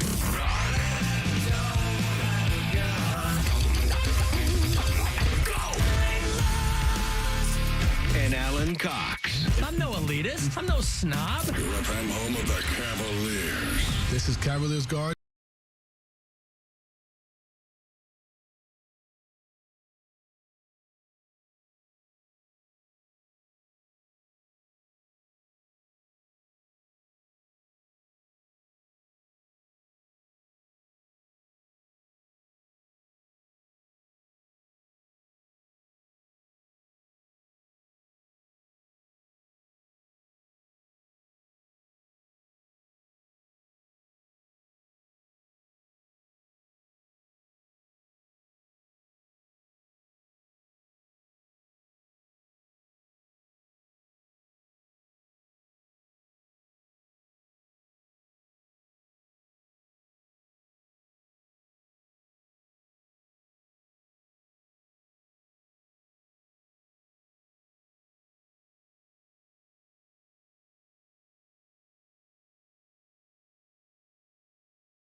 jam from Route 18. Jackie Roberts in the traffic center. This report is sponsored by Dunkin'. Making it to Wednesday is a win in itself. And to celebrate, Dunkin' Rewards members get a free donut with drink purchase every Wednesday, now through December. Limit one classic donut per member per Wednesday. Terms and exclusions may apply. Participation may vary. Offer ends 12/27/2023. This is The Buzzard. From the Barrio Tacos, Tequila, and Whiskey Studios. Voted Best Taco by Cleveland Scene and Cleveland Magazine. The Buzzard. The home of the Buzzard. This is 100.7 WMMS. Cleveland. Our phone operators are standing by with their thumbs up their asses, waiting for you to call. So call. Call the Alan Cox Show. 216-578-1007 or 1-800-348-1007.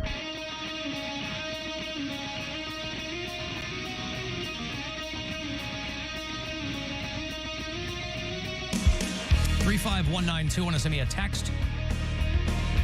I don't know if you have noticed, dear listener, some of the photos that we've been posting over the past couple of days of the brand new Buzzard Winter Brew that the Brew Kettle has whipped up for us. It's going to be available very, very soon. You know, we did that summer ale, as the name implies, this last summer. And those flew off the shelves. And we expect this will do exactly the same. And we're going to do a tap party, the first tap, on Monday, back at the Brew Kettle in Strongsville. And if you're a golfer, I guess they have brand new swing suites there, too. You can, what do you do? Pop out your wood, pull your putts? I don't know what you do. I don't know golf puns. But it's going to be Monday from 5 to 8. We will join you for the tail end of that, of course. But we hope to get you down there and try, as Bill and Poundcake and I did the other morning. We were shooting some video for when it was first coming off the line, and boy, is it good. I had some that night, too. Yum. I was watching Monday Night Football, enjoying a couple of the Winter Buzzard brews. Yeah. They go down smooth, and they're strong. 8%. So, yeah, Monday, we're going to do our kind of first tap launch of this, and we'd love to have you along. A lot of you came out last time. We did the summer ale, and it was a lot of fun. So, we don't often get to hang out together, but like to see you there. So, if you're out Strongsville way, it's going to be Monday from 5 to 8. I'm sure all the details are at WMMS.com. We have a lot of bureau chiefs, of course, in the great state of Michigan. Great song, by the way. Plowed. Yeah. From Sponge. Speaking of Michigan, band from Detroit. And the state of Michigan has released, we're still waiting here in Ohio for the names of the 2023 snow plows, but they released them in Michigan. One more victory over the state of Ohio. 300 plus snow plows in Michigan. Of course, it is a giant state. You have to include the Upper Peninsula. You know, people who live in the UP, they call them Youpers. Youpers. They're up there eating pasties up in Marquette. There was a little comedy troupe back in the day called The Youpers. And they would do Michigan-centric songs that I'm sure were hilarious to people who lived up there. But they have released the names of the plows there in Michigan. Youper Scooper, the Big Laplowski. There's no Plank Jackson. And I only mention this, well, because it is Ohio-centric, I think, but it's also amazing to me because, you know, nobody has a trademark on ideas, and a lot of people have similar ideas. That is still an idea that has gone woefully unused, and we've got to figure out a way to get that in the mix. In the mix. In the mix. But Michigan's got Austin Plowers and Cleopatra, which I like very much. I love that. Cleopatra. I love that. Because they have Michiganders vote on it. Now, here in Ohio, you can go to ohioturnpike.org and you can still vote, I think. Oh, nope. It ended before Thanksgiving. Oh. But they will not announce them until December the 11th. What's my mom's birthday. So if you voted, you'll have another, it's a week from Monday. Yeah. What are they waiting for? Carol's birthday. How old will Carol be? Oh, boy. I mean, I know a lady never tells, but the lady's daughter might tell. 2023, 66? How old will she be in 3 more years? My dad's going to be 69 this year. Nice. My mom is 69. Nice. She's going to be 70. So anyway, I hope that you have voted if the, the snowplow thing, it's just a little flight of fancy.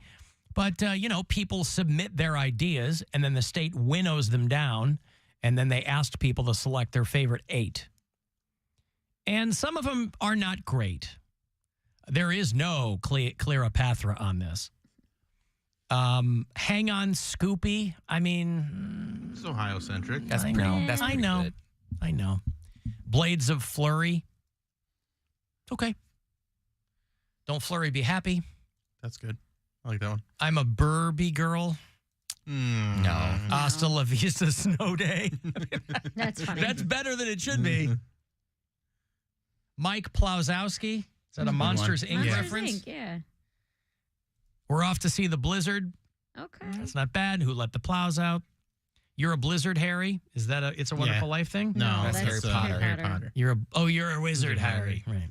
The Thaw Father, the Snowmanator, Sweet Brine O' Mine because of the salt. Scoop, there it is. So, anyway, nothing that rises to the level of Cleopatra or, frankly, for that matter, Plank Jackson. He was so proud of playing Jackson. He should be. It is still gone unused. Get on it, Ohio. I don't know. Yeah, I'm not volunteering any more ideas because someone stole mine last year. I said it on this show. What was last year? It was plow chicka plow plow or bound chicka plow. Right. Something like that. And there's a version of that someone changed like one of the letters to like rearranged the words, and then they made it their own, and they won. Dicks. That wasn't one of the names. Bill, do you want to talk to, on my phone, I see Marty Santorum is calling in. I don't know who that is. Marty Santorum is on them. That's what my screen says. Let's go with it. Yeah. Hello, who's this? Hello, Alan. This is Marty Santorum. Oh, you mean Mary Santorum? I'm happy you played along, Mary. But okay, how are you? I'm good. Thank you for asking. I hope you had a great Thanksgiving like I did. All of my nieces and nephews love playing with their Uncle Mary. Yeah, of course, yes. Alan, I was relieved to see that issue 1 and issue 2 passed in the state of Ohio. Because, Alan, I know women that can smoke joints with their vaginas. You do? Wow. I met a lot of people. I don't even know anybody like Mary that. Jane. Uh-huh. Alan, I was especially excited about issue 1 because as a woman, I don't want government with their hands all over my balls. You were excited about issue 1, you say. Yes, understood. Okay. Alan, I was also happy about issue 2 because, like Mary Santora, I'm also a recovering alcoholic. But I changed my addiction to marijuana and sex, which I take both orally and anally. Oh, well, congratulations on your recovery. Wait. I understand everything else. I don't understand taking marijuana anally. Well, you're not cool enough. Yeah, Alan, I've been shoving those gummy bears up my butt. Okay, I see. I don't think the rectum is the proper delivery system there, Mary. Rectum? Damn near killed him. Oh my God. All right, yeah. Alan, I recently Googled myself and made the tragic discovery that my last name was synonymous with something called truffle butter. Oh, and I thought that was a little unfortunate, but ironically quite fitting. Wow, truffle butter. He's right up there with Rick Santorum and oh no, now it's Mary Santorum who's got the unfortunate. Okay, well. Yeah. What else? Alan, as you know, I do a lot of stand-up with my comedic troupe, the Bombers, okay? Yeah. But this weekend, I'll be debuting a new song about marijuana legalization. Would you like an example? Oh, yeah, I think so. I mean, I always like when you call and croon briefly. Yeah, sure. Okay, it goes like this. Roll up the doobie. It's time to get high and have fun. Roll up the doobie. We love to smoke legalized bud. Cannabis sativa takes all my blues away. Now it's time to roll the doobie. Weed is legalized today. Wow, I'll tell you what. Author. Bravissimo. Oh, boy. Do you have any gigs coming up, Mary Santorum? Yes. Actually, me and the Bombers will be performing in Birmingham, Alabama this weekend at a little place called Honkies, if you want to come. I love Birmingham. That's a... And Honkies is a rough room, though. Be careful. It really is. Keep your head on straight. Alan, thank you for taking my call and letting me perform my craft. You know I appreciate it. And Bill, just so you know, I'll be attending your show at the Agora on December 22nd. See you then, big boy. See, can't wait. I always love when you come out. Oh, there's Mary Santorum checking in today. I never ever wanted to be a man. I wanted to be a pretty lady. Wow. All right. She's something else. Right? She's putting gummy bears up her butt, and boy, that was quite the scatological offering from Mary Santorum. Usually, she's a little more subdued. She's feeling it. I guess so. Wow. All right. Well, anyway. Or Marty Santorum, whatever it was. What's the gummiest thing you've ever put up your butt? Finger. Those can get quite gummy. But nevertheless, I don't know how to answer that. You can leave us messages, by the way. You can tell your Alexa to do it if you listen on the iHeart Radio app, a little talkback button there. Okay, listening to the podcast yesterday, you were talking about your white privilege and being pulled over in front of the school zone, all that good stuff.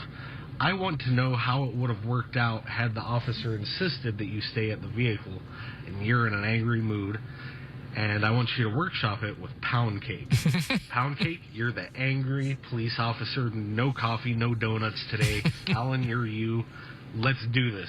Love you, love me, hate the show. Bye. Role play is what that guy's requesting. I'm good at role play. Okay. Okay, Mr. Cox, you were speeding in a school zone. I'm going to have you sit in the car while I get you a ticket. Okay? Well, I'm my daughter's school is right.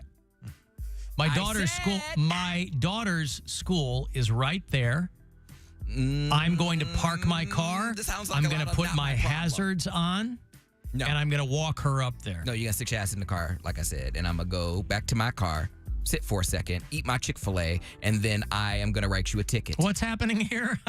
I'm not going to submit my driver's license until after I drop my daughter off at her school. The sidewalk is right here. Sir, otherwise, I'm happy to comply with everything else. I don't need your license. I have your license plate, dummy. But you also asked for my license and my registration. Well, I'm going to go back to Is this your first day on the job? Are you a rookie? That's not your concern. Why are you questioning me? Why are you giving me Because you asked me for my driver's license and my registration. I am authority here. And you were I am authority. I am authority.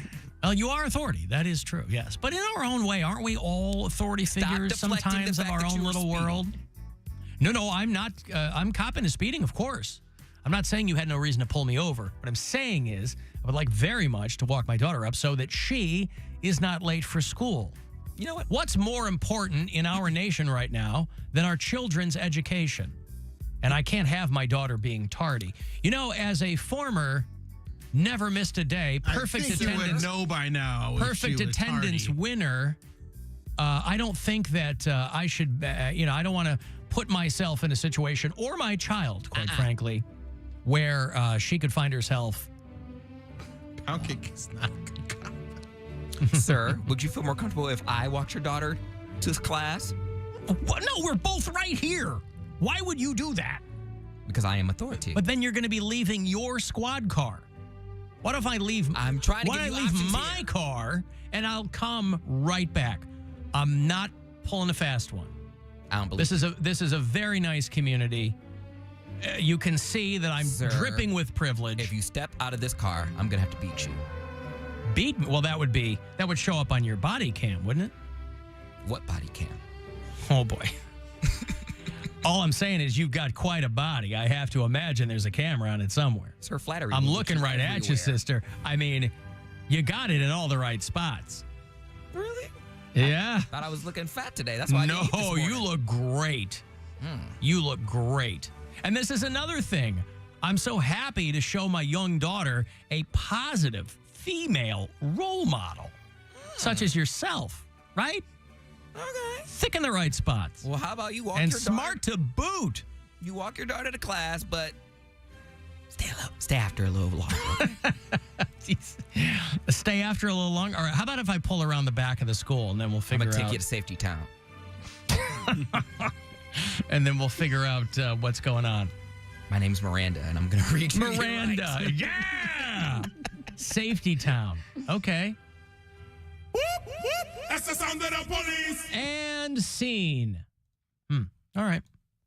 Well, there you are, sir. I don't know what to tell you. I think that went off without a hitch. What a fantasy for so many, Right? especially Cody. Hey, I've ran into a lot of hot cops. I have ran into a lot of cops. And what do? Is it similar to that? Are you No, because I've never complimenting them? I've never been pulled over. I've just run into hot cops. I've met them. They're fans of the show. They say hate the show, and I'm like, oh great. And then I find out, I just think they're like a hot, meathead or whatever.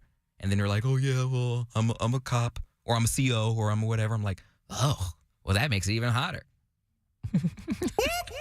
That's the sound of the police. I make sure It makes it even hotter. when they tell me, what city they police, I make sure if I ever speed in that town, I remember, I'm like, oh yeah, I know one cop here. I remember his name. So if I get pulled over, I'm like, I'm a friend of so-and-so's, and then. Like Mary's a friend of Bill, not that Bill. Bill W. Bill W. That's right.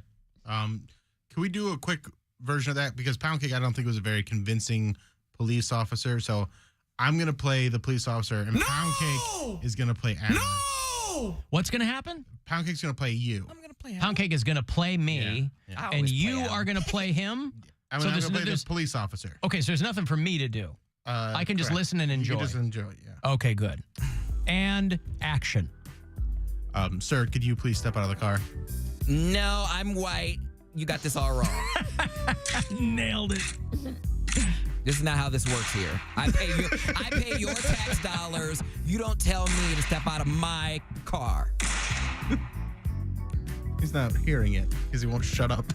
I was trying to play gun sounds over you, Poundcake. Oh. Thank you. I heard that one.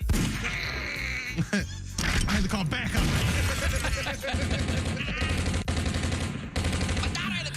There's a child in the car. All right. I got to take a break. I think we've done a great service service and protection, as it says right on the door. I got a break. You want to send a text 35192, AlanCoxShow.com. Corey Roddick, yeah, it's 6:30. No Cavs tonight, so you'll get him in full. And we'll be back. It's the Alan Cox Show. On our free iHeartRadio app and your favorite smart device. Just tell it to play the Alan Cox Show. On iHeartRadio.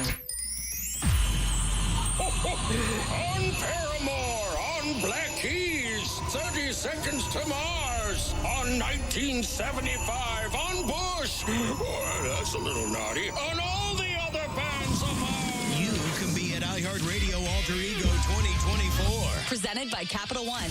The biggest alt rock show on the planet. It's sold out. Santa doesn't even have tickets. Don't miss Paramore. The 1975. The Black Keys. 30 Seconds to Mars. Bush. Sum 41. Yellow Card. Lovely the Band. The Last Dinner Party. Listen here for your next chance to text in and win. And we'll see you at Alter Ego 2024. Presented by Capital One. The Hartford Small Business Insurance is a proud sponsor of Alter Ego. To learn more, start a quote, or find an agent, visit thehartford.com/smallbusiness. With insurance designed for your small business, the Bucks got your back. This is Doug Gottlieb. Here's what's trending from the iHeart Sports Network. Presented by Penn Station East Coast Subs. Just 11 weeks removed from surgery to repair a torn Achilles, Jets quarterback Aaron Rodgers was cleared to resume practicing today. Browns coach Kevin Stefanski says Joe Flacco would start under center against the Rams if Dorian Thompson-Robinson doesn't clear concussion protocol. Meantime, Myles Garrett, he didn't practice with the team at UCLA today, but he is expected to power through a shoulder injury this week and play. I'm Scott Davidson. Whenever you're hungry, Penn Station East Coast Subs has got the hot grilled subs you crave. The best fresh cut fries, their famous fresh squeeze lemonade. Plus, check out their party sub trays for your next big game. Get the grill thing. Order online at penn-station.com or just stop in. I got to ask, are you looking to switch your phone service? Well, what if there was a carrier that wasn't just another phone company? One that's brand new, built with technology for the next 50 years, not the last 50. Well, now there is. It's Boost Infinite Wireless, the only carrier that switches